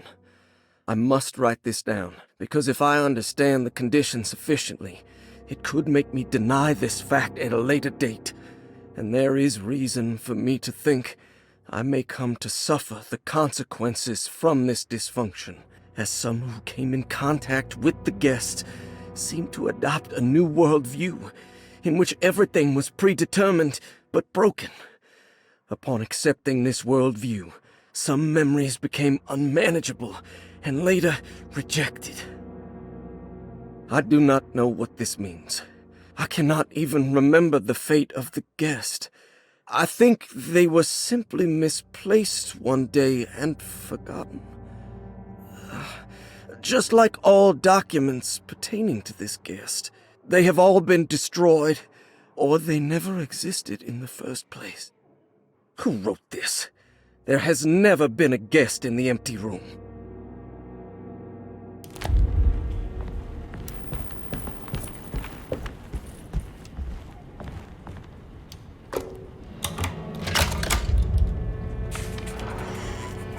Dr. Gray's office, all to myself. Let's see if we can figure this guy out. I have finished tidying up Miss Beauregard's belongings. I will leave it to you to contact her agent and have them collect her things. I found one of Grace's drawings she might want back, along with this key in her room, which I believe you've been looking for. Mrs. Thompson.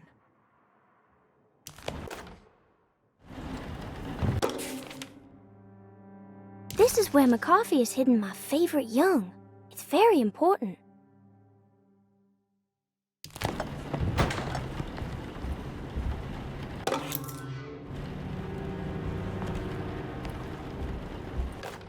Dearest Dr. Manzetti, I find myself in a losing battle with my patient. As I've disclosed in my previous letter, his delusions have him completely captured. It's bad enough that he is torturing himself with paranoia, but his madness turns out to be quite persuasive to others, effectively laying the ground for mass delusion. I am writing to you in hope that you can give me some guidance. Beyond my ambition to avoid devastating surgery on my patient, I have grown worried about my own defenses. The words of my patient are deranged, yet they often resonate with something primitive within me. I have tried photographing his brain with X-rays. It was surprisingly difficult to get good results. Dark blotches on the plates kept obscuring all details. My patient looked at the bad plates and cried out in terror, telling me the dark areas was the shadow of the worm, eating him from inside. I could not see anything out of the ordinary. I hope this is a sign that my mind is not as receptive to the madness as I had feared. After further inquiry, my patient described the shadows inside his mind as some kind of chthonic monstrosity that wants to undermine his sanctuary. This is clearly a reference to a place he calls Teroea, a sort of library or convent that works as a psychological haven. With this imaginary haven threatened by this Chthonian, he has now constructed another, less pleasant hiding spot. Lately, he has been bringing up a metaphor of a steamboat that has run aground, that he feels like he needs to start the engines and reverse, but he is afraid that the hole in the hull would cause the whole ship to sink. I've been watching him turn this metaphor into reality for the last week. He knows it's made up, but he is doubling down, trying to make it a real memory. I feel certain that this is my chance to break through the barriers of his self-deceit.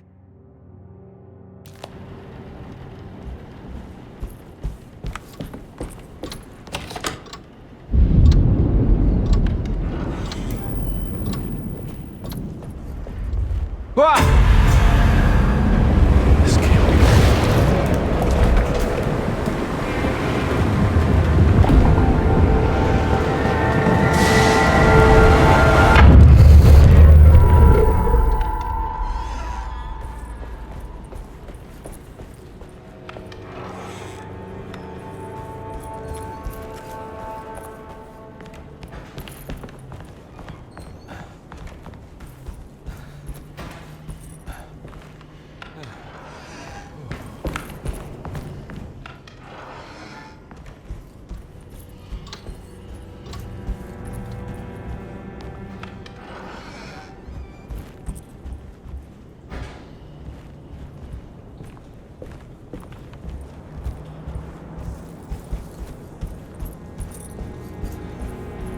It's blocked.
Radiography, patient Jeremy Hartwood, date June 14, 1930.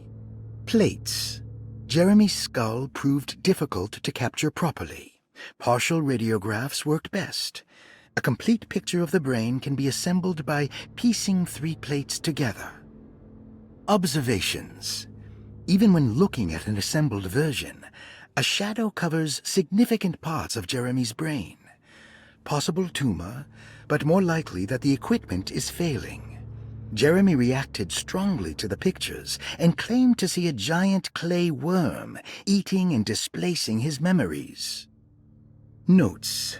While this exercise has left me nowhere closer to an answer, I feel confident that a Burkhart lobotomy should sever all necessary parts.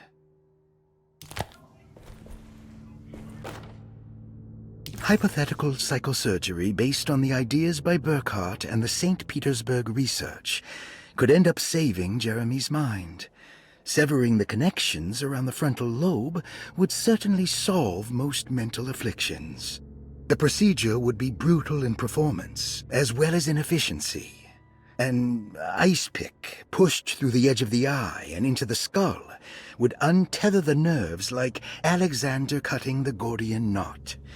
As this would likely leave Jeremy in a very different condition, all other paths should first be explored.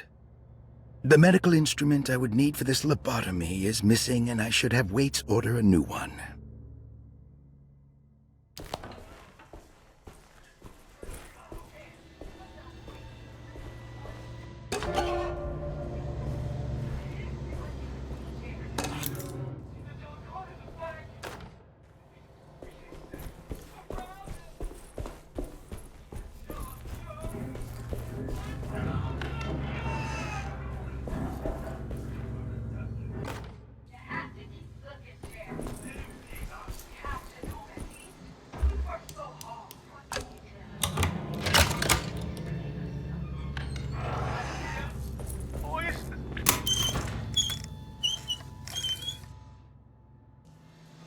Don't mind if I do.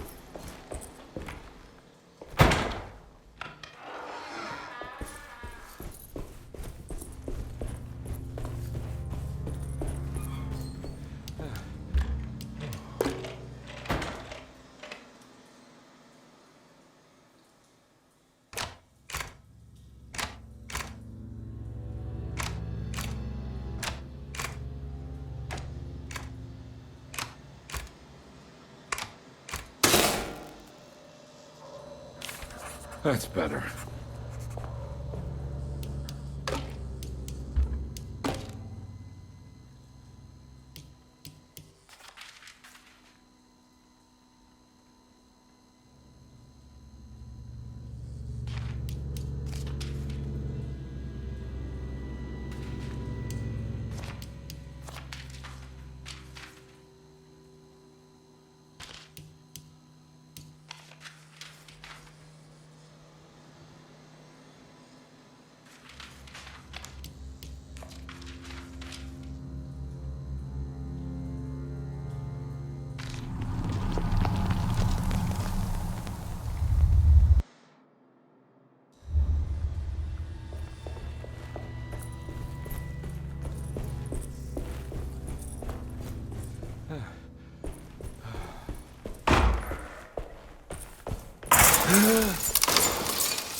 Why does this keep happening? What am I supposed to do?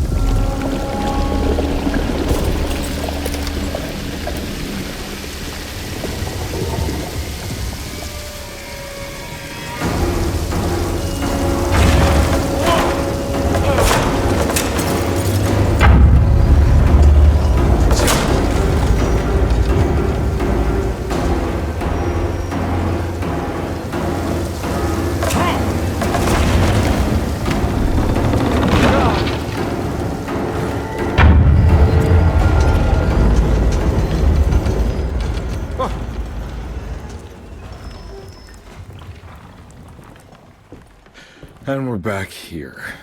Well, perfect time to have a look around this place.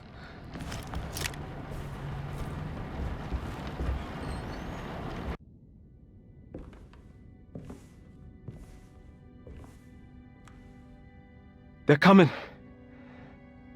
I have freed hellish forces, and now the price must be paid. The Assetto is the prey of evil. The sun has set. They will find my body, but will not have my soul. I can imagine the Master's fury and the terror in the hearts of his slaves. I hear their footsteps. Some may understand what I have done. May God forgive me. Farewell. What would happen if I refuse? Would the whole world come upon? Or would everything conspire to make a new story? Maybe one where I live.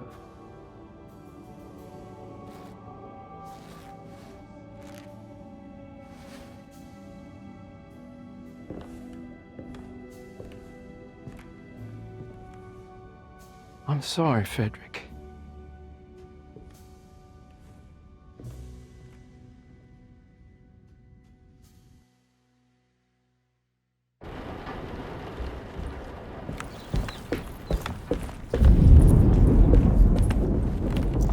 What is that?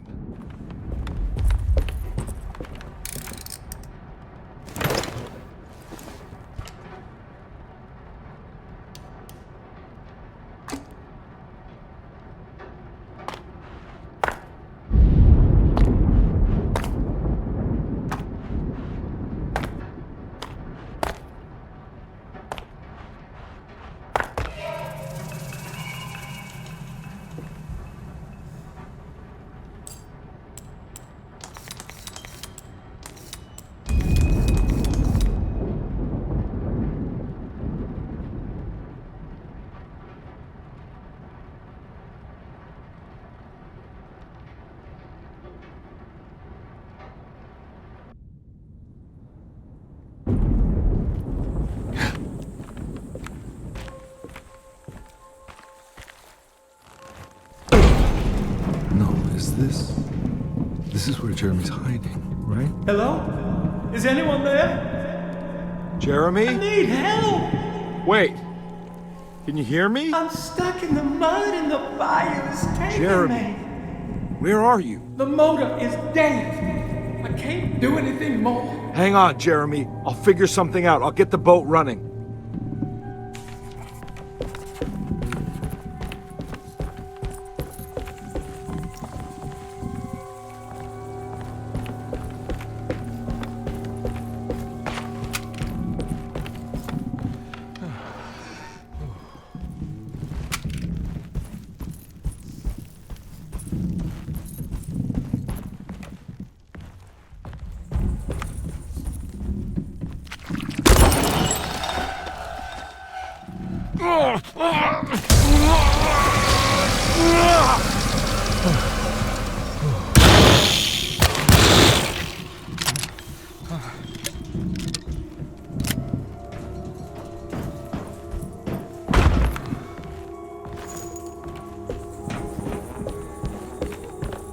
The boat's wedged itself right into the bayou. If I get the motor started, I could try reversing back into the river. Jeremy, where are you?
Pretty weak. I just need something to break it.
This definitely needs fuel.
Whoa!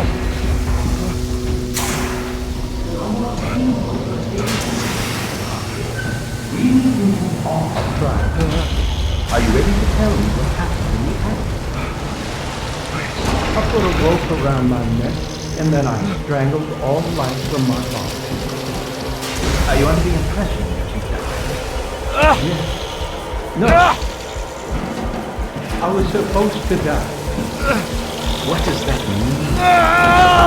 That you were supposed to die? I'm the catalyst. I had to die to make the story happen. What story? 30 What are you years ago. referring to, Jeremy? Needed me to die. You're not making any sense, Jeremy. Come back. Find your focus. Hey! I cheated everyone. I didn't play my part. Hey! I escaped my doom. My destiny. Again, find your focus. Hey, I'm right here. What the hell is going on? Now everything is wrong. Nothing is in place. I'm right here! Calm down, Mr. Carnby. What do you want? Were you not talking to Jeremy right now? I haven't seen Jeremy all day. Are you all right, Detective? No. Actually, I don't think so. Well, maybe. I'm gonna go look for Jeremy. Good. Let me know if you find him.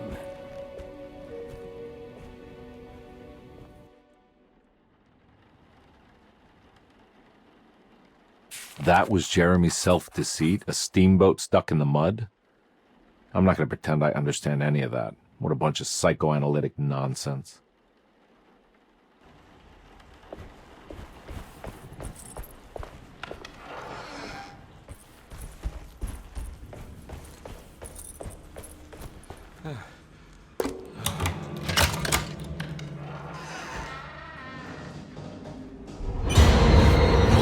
No.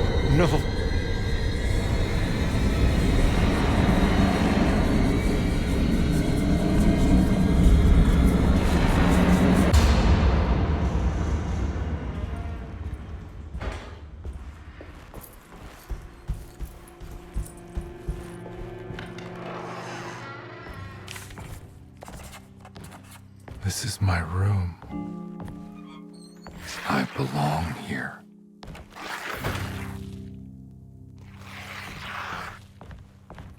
I know that number. Where's that from? I did this. I wrote that.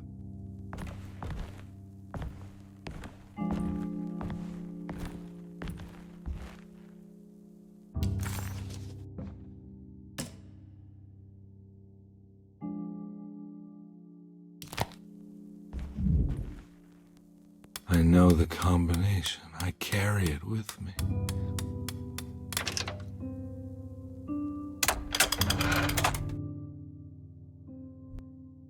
Detective, I have made many discoveries in my case. The child we want is safe, thanks to good people like me and you. We're so similar, but you don't see all the things I do. To find your man, Jeremy, you also need to look for the girl. It has always been that way, The young deliver us all. You should have a look in my room. There's a piece of the puzzle you will need. Take care now. My coffee. How long have I been here?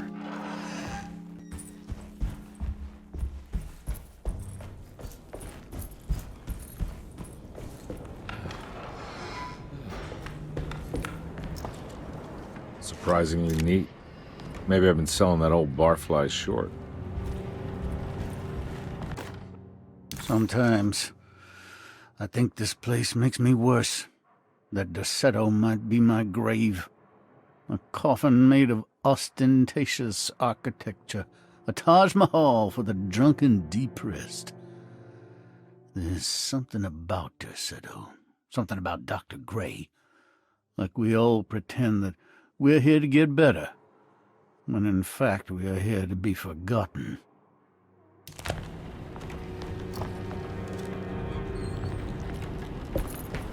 Looks like McCarthy has something hidden inside.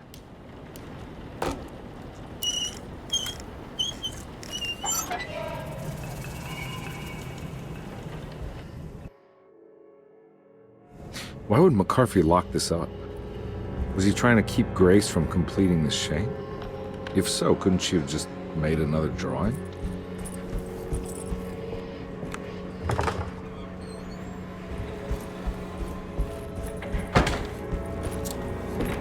What the hell happened in here?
There's something missing.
This looks familiar.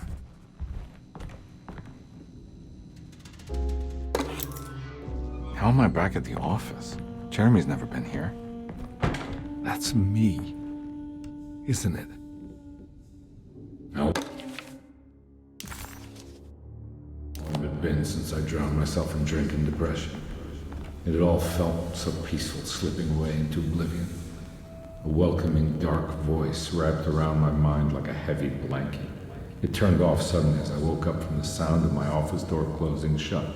A messenger had left a telegram from Mrs. Saunders. She had a lead on where to find her husband and her kidnapped daughter.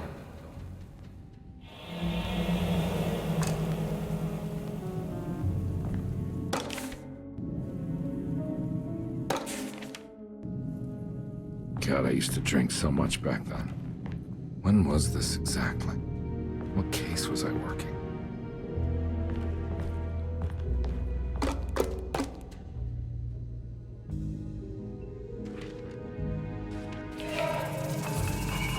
I remember this case. Some kid got taken by her father, headed out of state, but he had made a mistake by selling a painting that his wife actually cared about to a collector named Thornhill to fund his venture. That's how I tracked him down. At least I think so.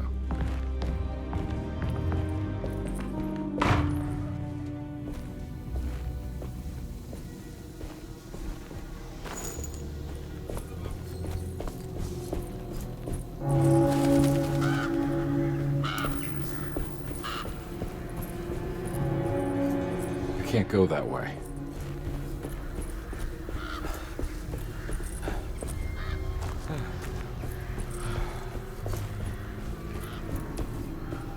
Thornhill wasn't a bad man, but he had principles keeping him from handing out information about his deals. So he needed some convincing.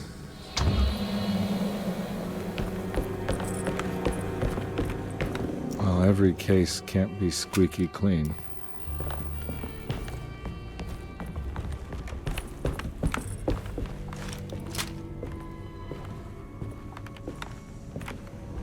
Mr. Saunders had sold a valuable painting to Thornhill, hoping the money would carry him to wherever he was going.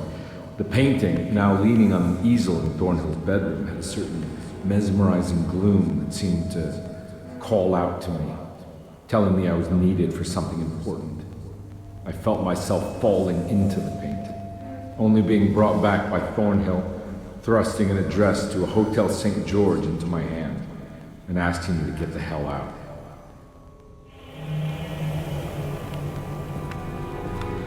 I don't remember this at all, but I can't say it didn't happen.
On my way to the hotel, the Morton gang caught up with me. I owed them money, a lot of it. I can't remember what for, probably some dumb gambling debt growing in size for each payment missed. I punched one of them out, and I sent the others packing. It was a stupid move. They'd be back.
I found him. In the hotel ledger, I recognized the handwriting of the signature, Ted Stryker. It was him. I could feel it. It was the kidnapper I was hunting. I put on my knuckles and hurried up to his room.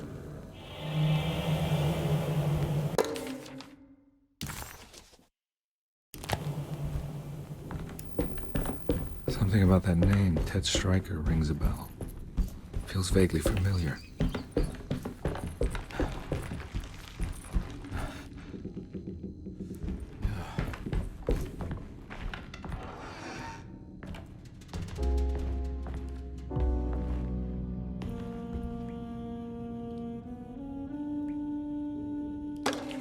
I recognize this room, but I didn't catch up with them here.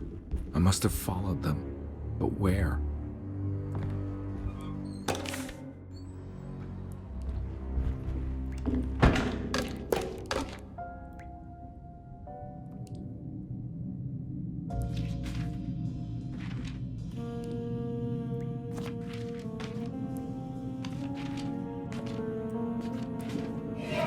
That's right, he was running away, ditching his old life and marriage in New Orleans to find something better in Tallahassee.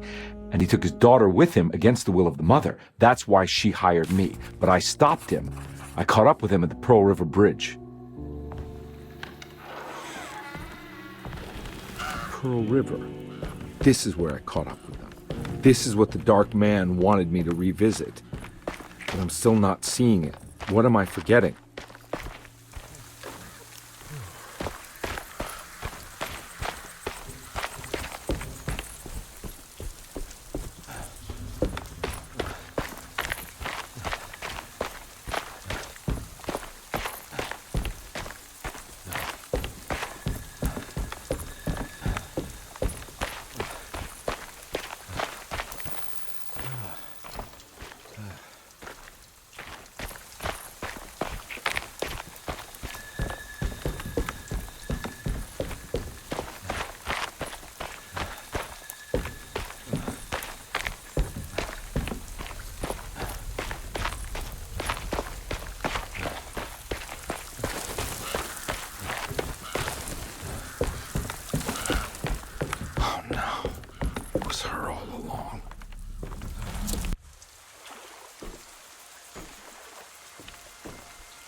I can't believe I didn't recognize you. I looked a little different back then, I suppose. Was any of this real? How do you mean? This day, just... so much is happening. I can't... I think I've lost my head. Do you need me to apologize? I mean... I am sorry. I don't think I need to begin to explain. You're just a kid, Grace. I'm really sorry. I didn't mean for it to happen. Lies. More lies. No, really. I thought I was being a good guy by handing you over to your mother. I didn't know. I couldn't have known that she wouldn't care about you. I don't know how this works. What is this for? Some form of admission of guilt. Maybe acceptance. It's what the Dark Man wants. I guess we just watch my father die again, then. You think he's alive? I know he is. He's down there, scared that he won't be able to get out. That he will drown with his daughter again. What are you saying? We gotta save him! We? Do it yourself. I'm down there with him, remember?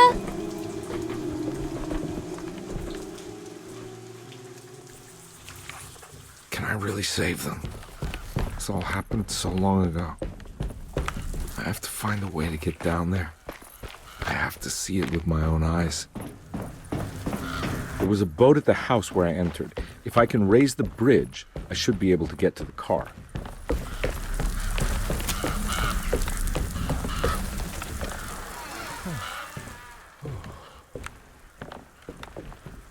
This must be where the bridge is operated.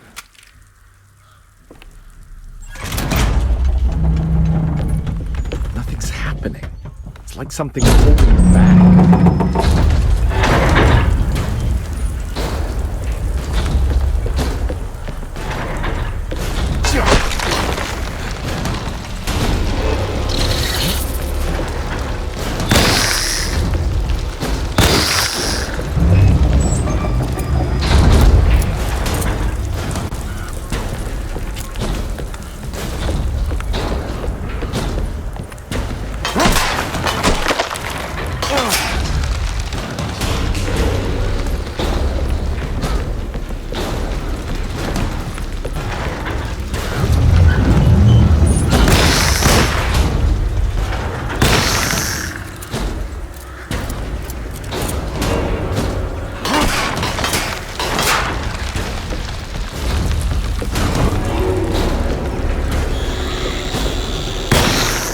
There we go. I should be able to pilot the boat and take the bridge now.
My God, Carnby. Are you okay? Don't leave me alone. What the hell have you been doing? What's going on here? Look at this mess! I'm sorry, Mrs. Thompson. Don't make me kick you out of this house. Now get out!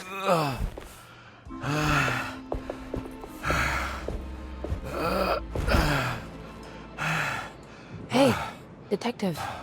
Mr. Carnby. I'm really worried about you. I'm okay. I just need to catch my breath for a moment. This place?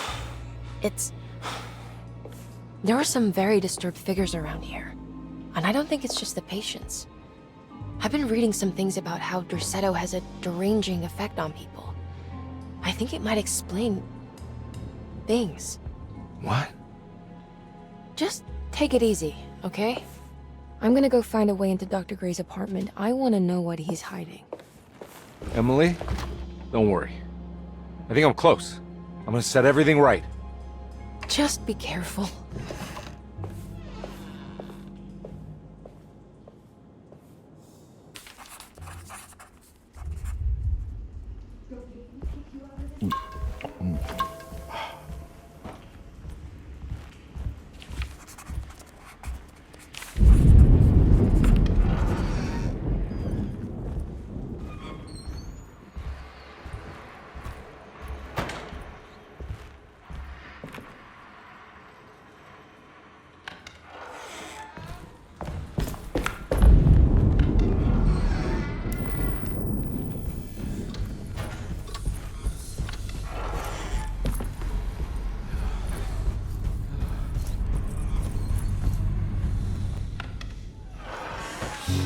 Detective, am I glad to see you. Lock the door, will you?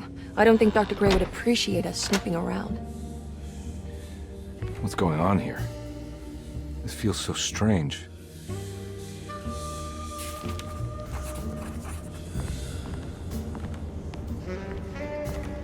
There's a book missing. Have you found anything? What? Yeah, I've seen some things. Okay. Let me know if there is anything you want to talk about.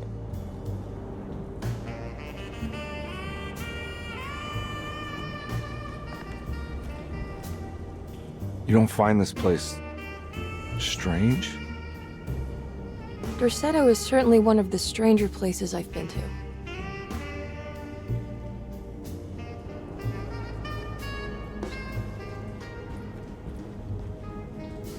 This room feels too real, hyper real, more than anything I've ever experienced. Okay. I don't see what you mean. Forget it. I gotta get back to breaking the contract. Yeah, that's what I was doing.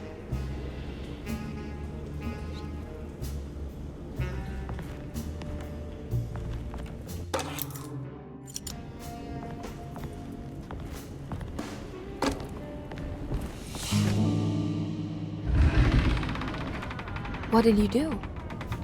I was just rearranging the books. Well, come on, let's check it out.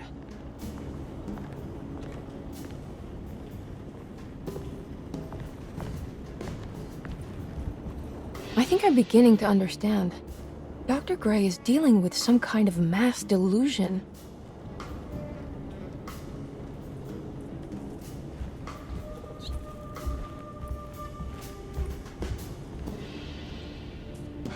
What were you saying about mass delusion? Dorsetto seems to have a deranging effect on people living close by.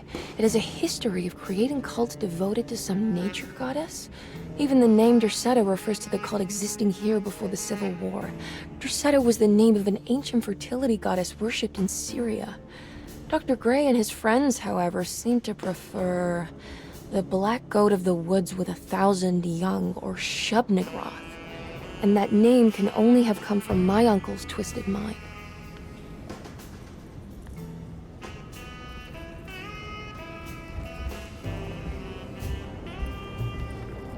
You think all of them are in this cult business? Even Jeremy? I'm not sure any of them have a choice at this point. We just need to find a way to stop all of this.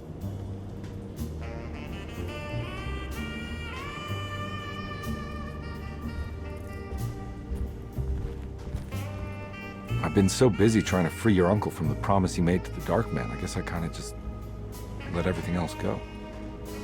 Don't worry, Detective. I feel like we're close. I'm sure Jeremy will turn up. If he is part of the cult, he wouldn't want to miss the Feast of St. John. I just need enough information to make him see the truth.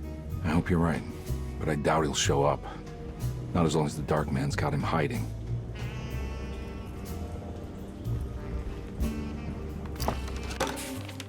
Good to finally meet you, Mr. Hartwood.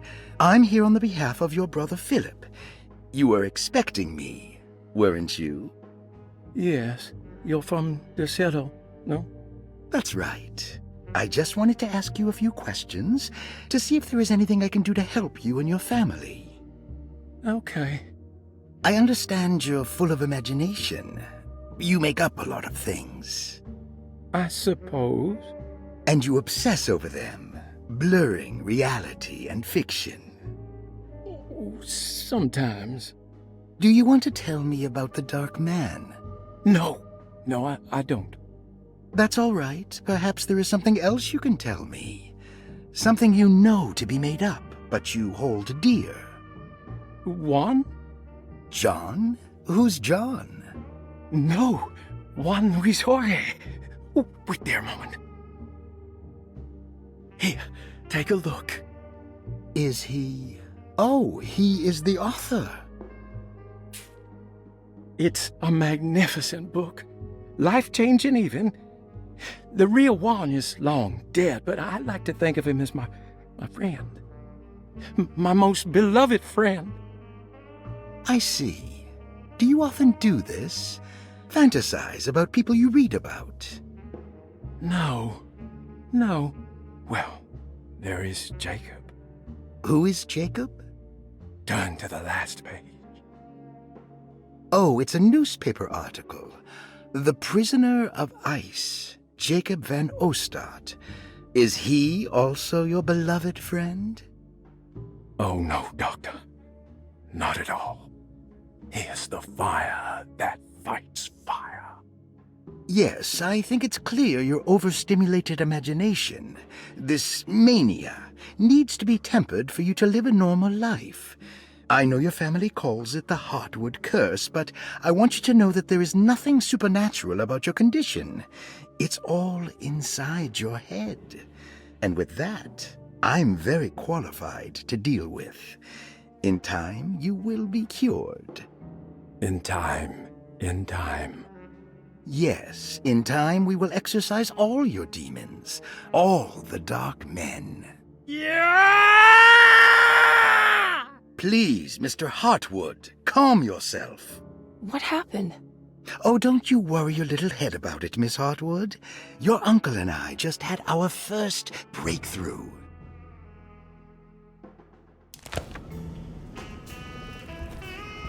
That mark on the floor looks like talisman positions, but from which direction should I look at it? The Snake Dagger, a monograph by Yael Klein.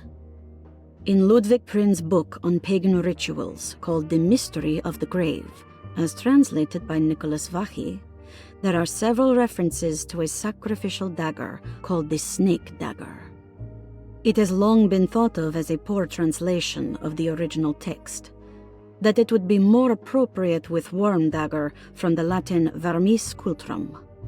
This seems natural following the recent consensus that the original title of Prin's book, De Vermis Mysteris, should literally translate to the mystery of the worm. However, this would take away from Vachy's great effort at translating the underlying meaning of the words and revealing several cultural beliefs. While Prin certainly was using the term worm as a symbol or synecdoche for death and the dead, which is made clear by the contents of the book, in the case of the dagger, we shouldn't be too hasty to dismiss his translation. Reading through Vachy's correspondence with his patron, it appears that he had more than just the Latin text at his disposal. Vachy had dug up Prin's living relatives and uncovered several cross-referenced historical texts and an actual snake dagger. The dagger was dated to the early Middle Kingdom of Egypt and had such a clear shape of a wave that Vachy considered calling it the sinusoidal blade. Knowing the full story, it seems prudent that he chose to translate it as snake and not worm. There are several reasons why this choice of word helps us understand the pagans that Prin's book attempts to describe. The symbolic value of the shape becomes more apparent when reading about the use for the dagger. In the passage of possession and exorcism, we find the snake dagger poisons the poisoner within the victim and is therefore pacified.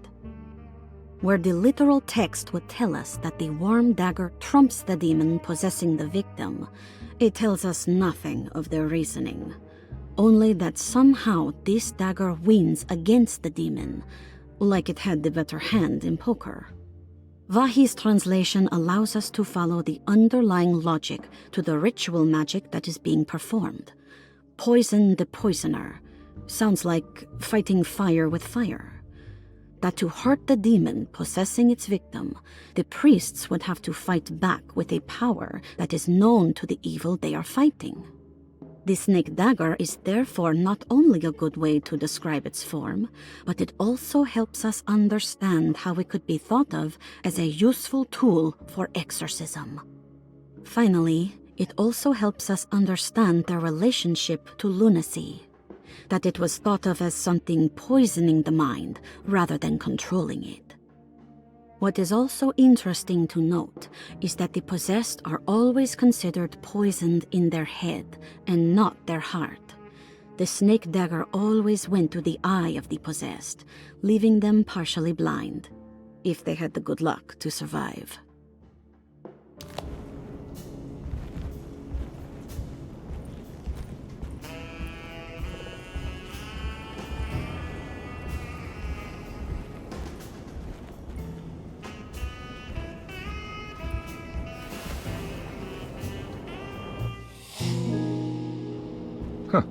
Has that been there this whole time?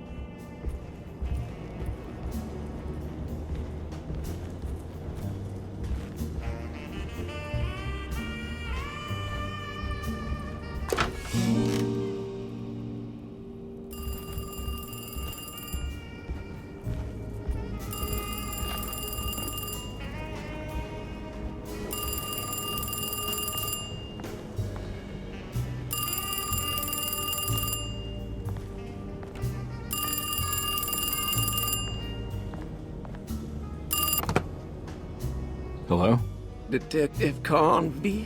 Who is this? Jeremy? Jeremy is with the Dark Man. You can't save him. Well, I've done everything he wanted so far, and there's just one more thing on the list. I expect him to keep his promise and return Jeremy unharmed. Get out, Detective, while you still can.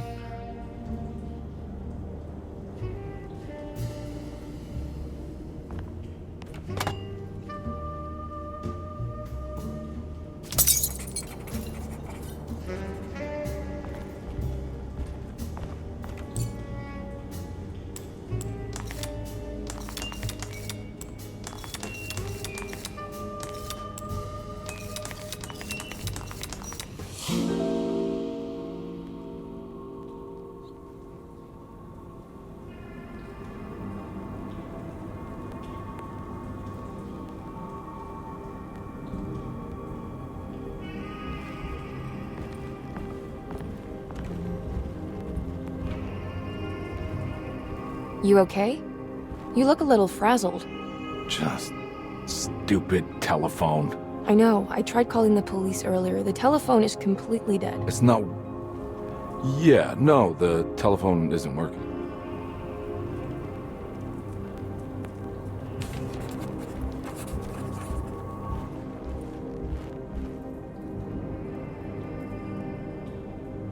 Miss Hartwood, I think you're gonna want to see this.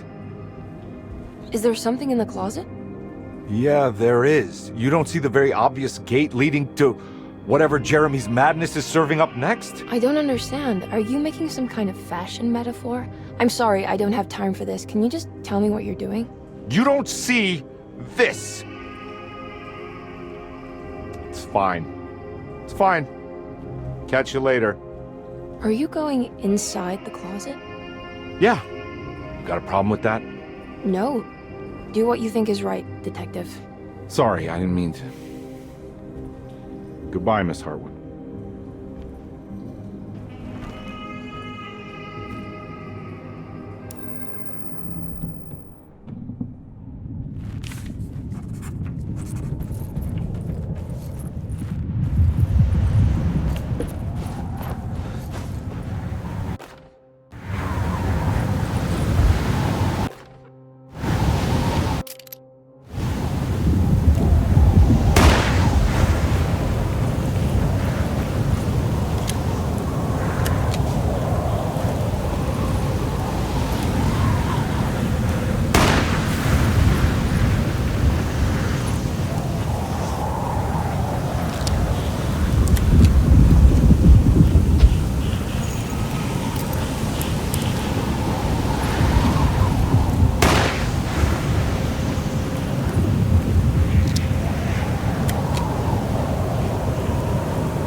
Hey, you! What are you doing here? What is this place? Turn back, detective. You're not wanted here. Whoa, take it easy. I'm not your enemy. Oh, you're wrong, detective. You're wrong.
I figured you wouldn't want your stars aligned, Jeremy, or maybe that is what you need.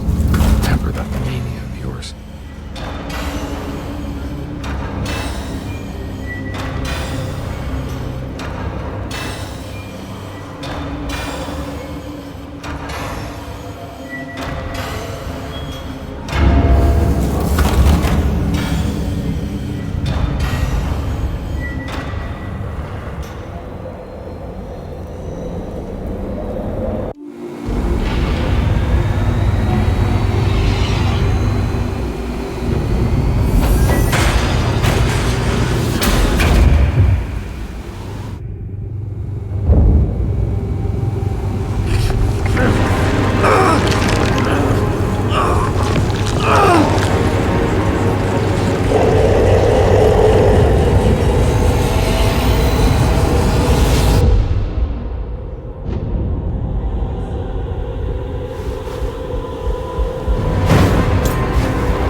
I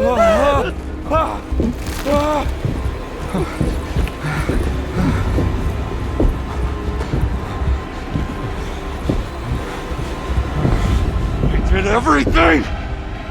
Aren't you happy? Stupid charlatan! What more do you want from me? You want me to lose my mind? Oh, my Lord! Doctor! Baptiste! Quick! Jesus. What were you thinking, Carnby?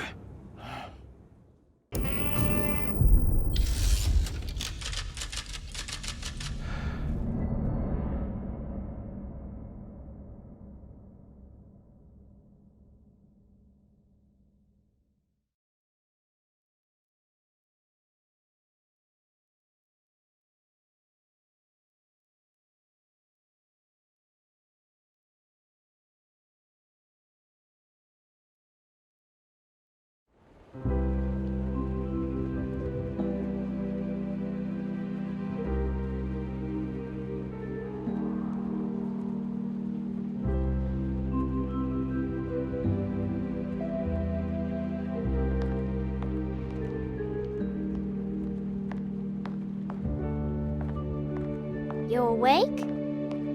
You are awake. Mr. Carnby's up. Hey, buddy! I thought you'd be knocked out for the rest of the night. Come on out and join us, will you? I'll save you some gumbo. Good to have you back. You gave us all a good scare. What happened? You had a psychological breakdown. Sorry for manhandling you, but you were being violent, you see. You stabbed Jeremy and then punched Dr. Gray. Are they... okay? Jeremy's a little strange, but everything's back to normal. Really? All thanks to you, Carnby. You want to try standing up?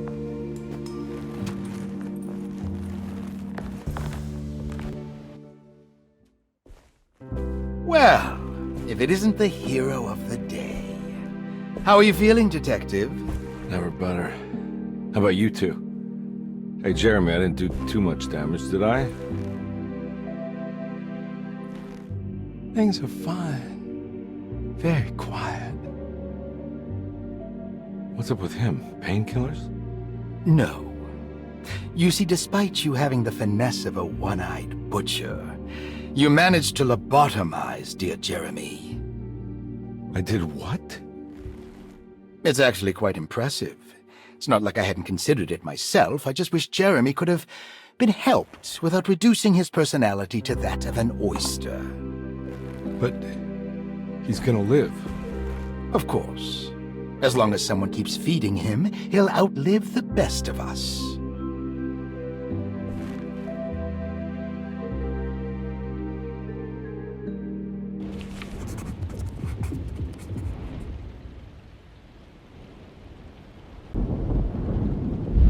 Does Emily know about Jeremy's condition? Yes. She seems to be handling it quite well under the circumstances.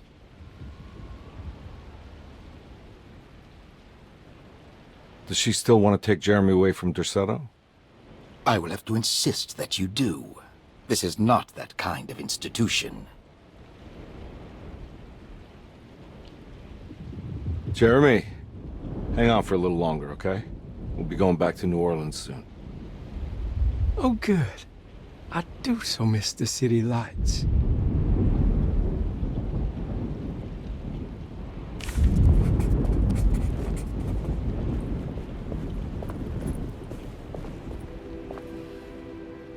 Hey, Ruth. Glad to see you made it back to Derceto. You too, Detective.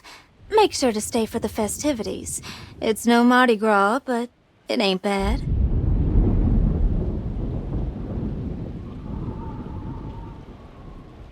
You seen Emily around? I saw her packing some things into that old jalopy you arrived in about an hour ago. I'm sure she hasn't given up on you yet.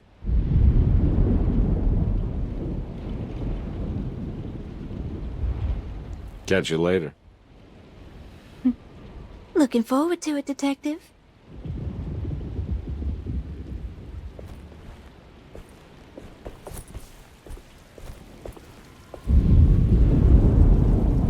to see you back on your feet, Detective. Have some gumbo. Thanks. I'll save it for later.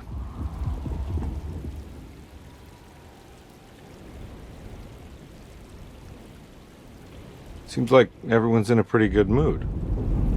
The Eve of St. John is the most important date of the whole year. It's the only day when the black goat of the woods tends to her young.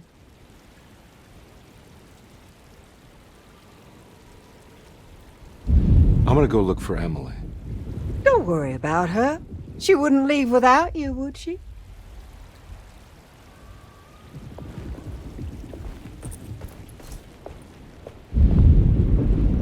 What are you looking for? Just keeping an eye out for the storm. Radio says it could be a wild one.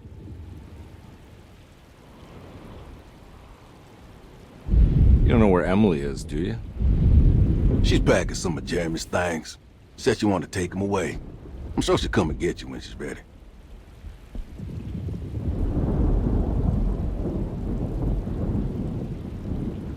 I should probably get a move on then.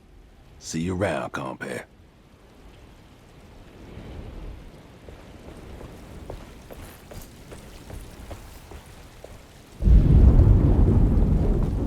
All right, tell me, what the hell's about to happen here? Every year we have a little turn-the-page ceremony by the tree. It's symbolical. It's like life has its cycles of grief and happiness. You know? Just like a tree facing the seasons. Things change, but remain the same.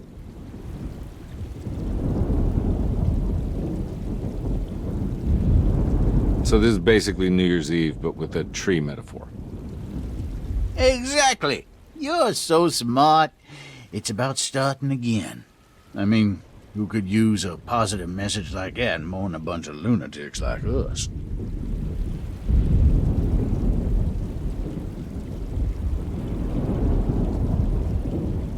I get the feeling some of you think this year's gonna be special. Any idea why? Well, we got some new words, thanks to your buddy Jeremy, and some other changes to the program. Let's just say we're all in this year.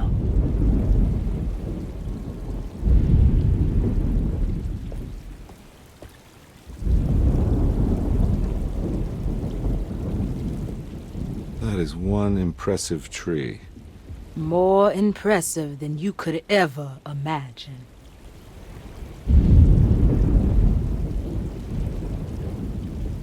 So how does this all work? You dance around chanting? For the ritual, I mean? Stay and find out, Detective. It might just do you good. You haven't seen Emily, have you? No, Detective. I haven't.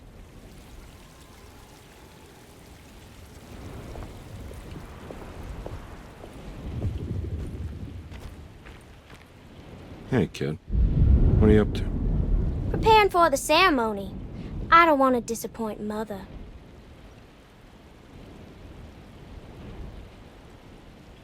What's your part in this? I'm the Cabernet Corn. It's very important. Only I can settle our debt.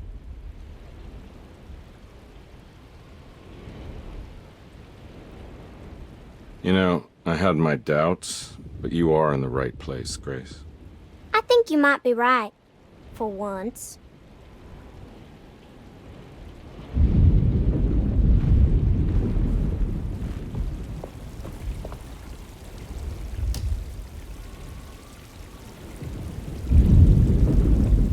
Everyone knows what to do? Y'all know the new words. Mrs. Thompson, we talked about this. I'm not sure everyone is comfortable. Doctor, I insist. This is important. We've waited for so long, Doctor. Let's just go with the old song. Not every change is an improvement. Boss, good or bad, we need to move forward. All in, Doc. Let's bet it all. But we don't know what we're dealing with.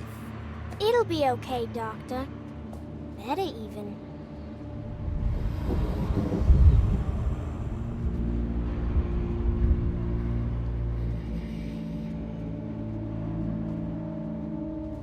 Ever there praises and abundance to the black goat of the woods. Hear us, mother. Take pity on us. Take pity on us. Ever Hear there us, praises Mother, and praises and abundance to the abundance black to goat the of black the goat of the woods. woods. On us. Hear us, Mother, and take pity on us. Take pity on us. Ever there praises and abundance to the black goat of the woods. Hear us, Mother, and take pity on us. Accept our sacrifice.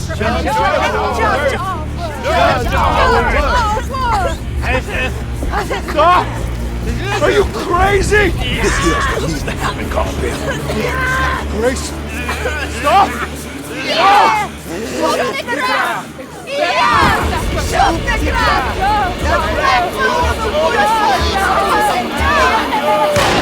Stop in the ground! Yeah! Stop in the ground! Get my uncle out of here! Jeremy, come with me! Get over here! Jeremy, come with... Jeremy, come here!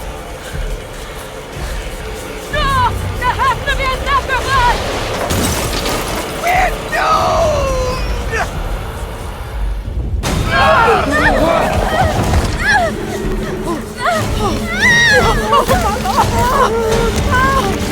Jeremy! Come on.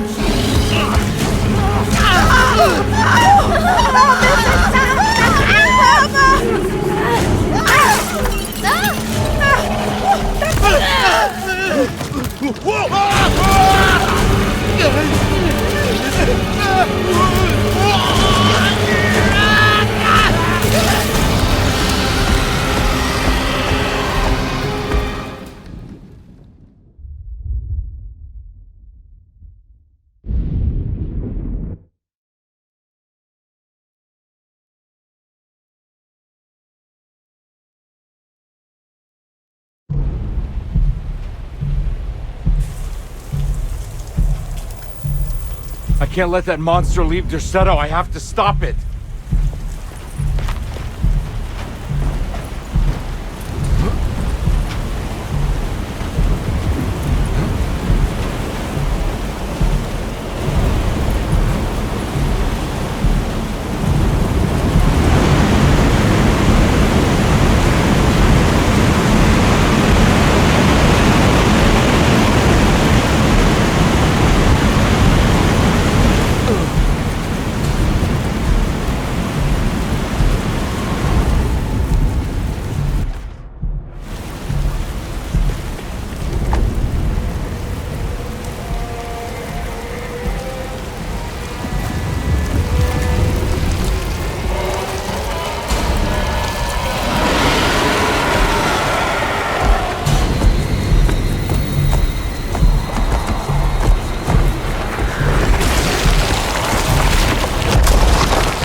Detective! Oh, what the hell was that? I tried to tell you. There was so much evidence. Their devotion to the Black Goat was like nothing I've ever seen before. I felt so dumb believing any of it, but I'm glad I did. Are you okay? Everything is out of order. This isn't the way the story goes. I shouldn't be alive. Yeah. Oh, you're welcome, buddy. How are you doing, sweetie? I kinda like it. You ruined everything, but I'm not mad.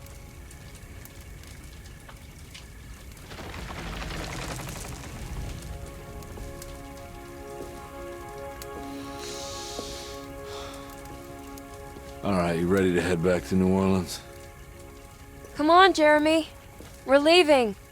Can I come? I thought you said you didn't need saving. Don't leave her. She's important. Of course we're taking her with us.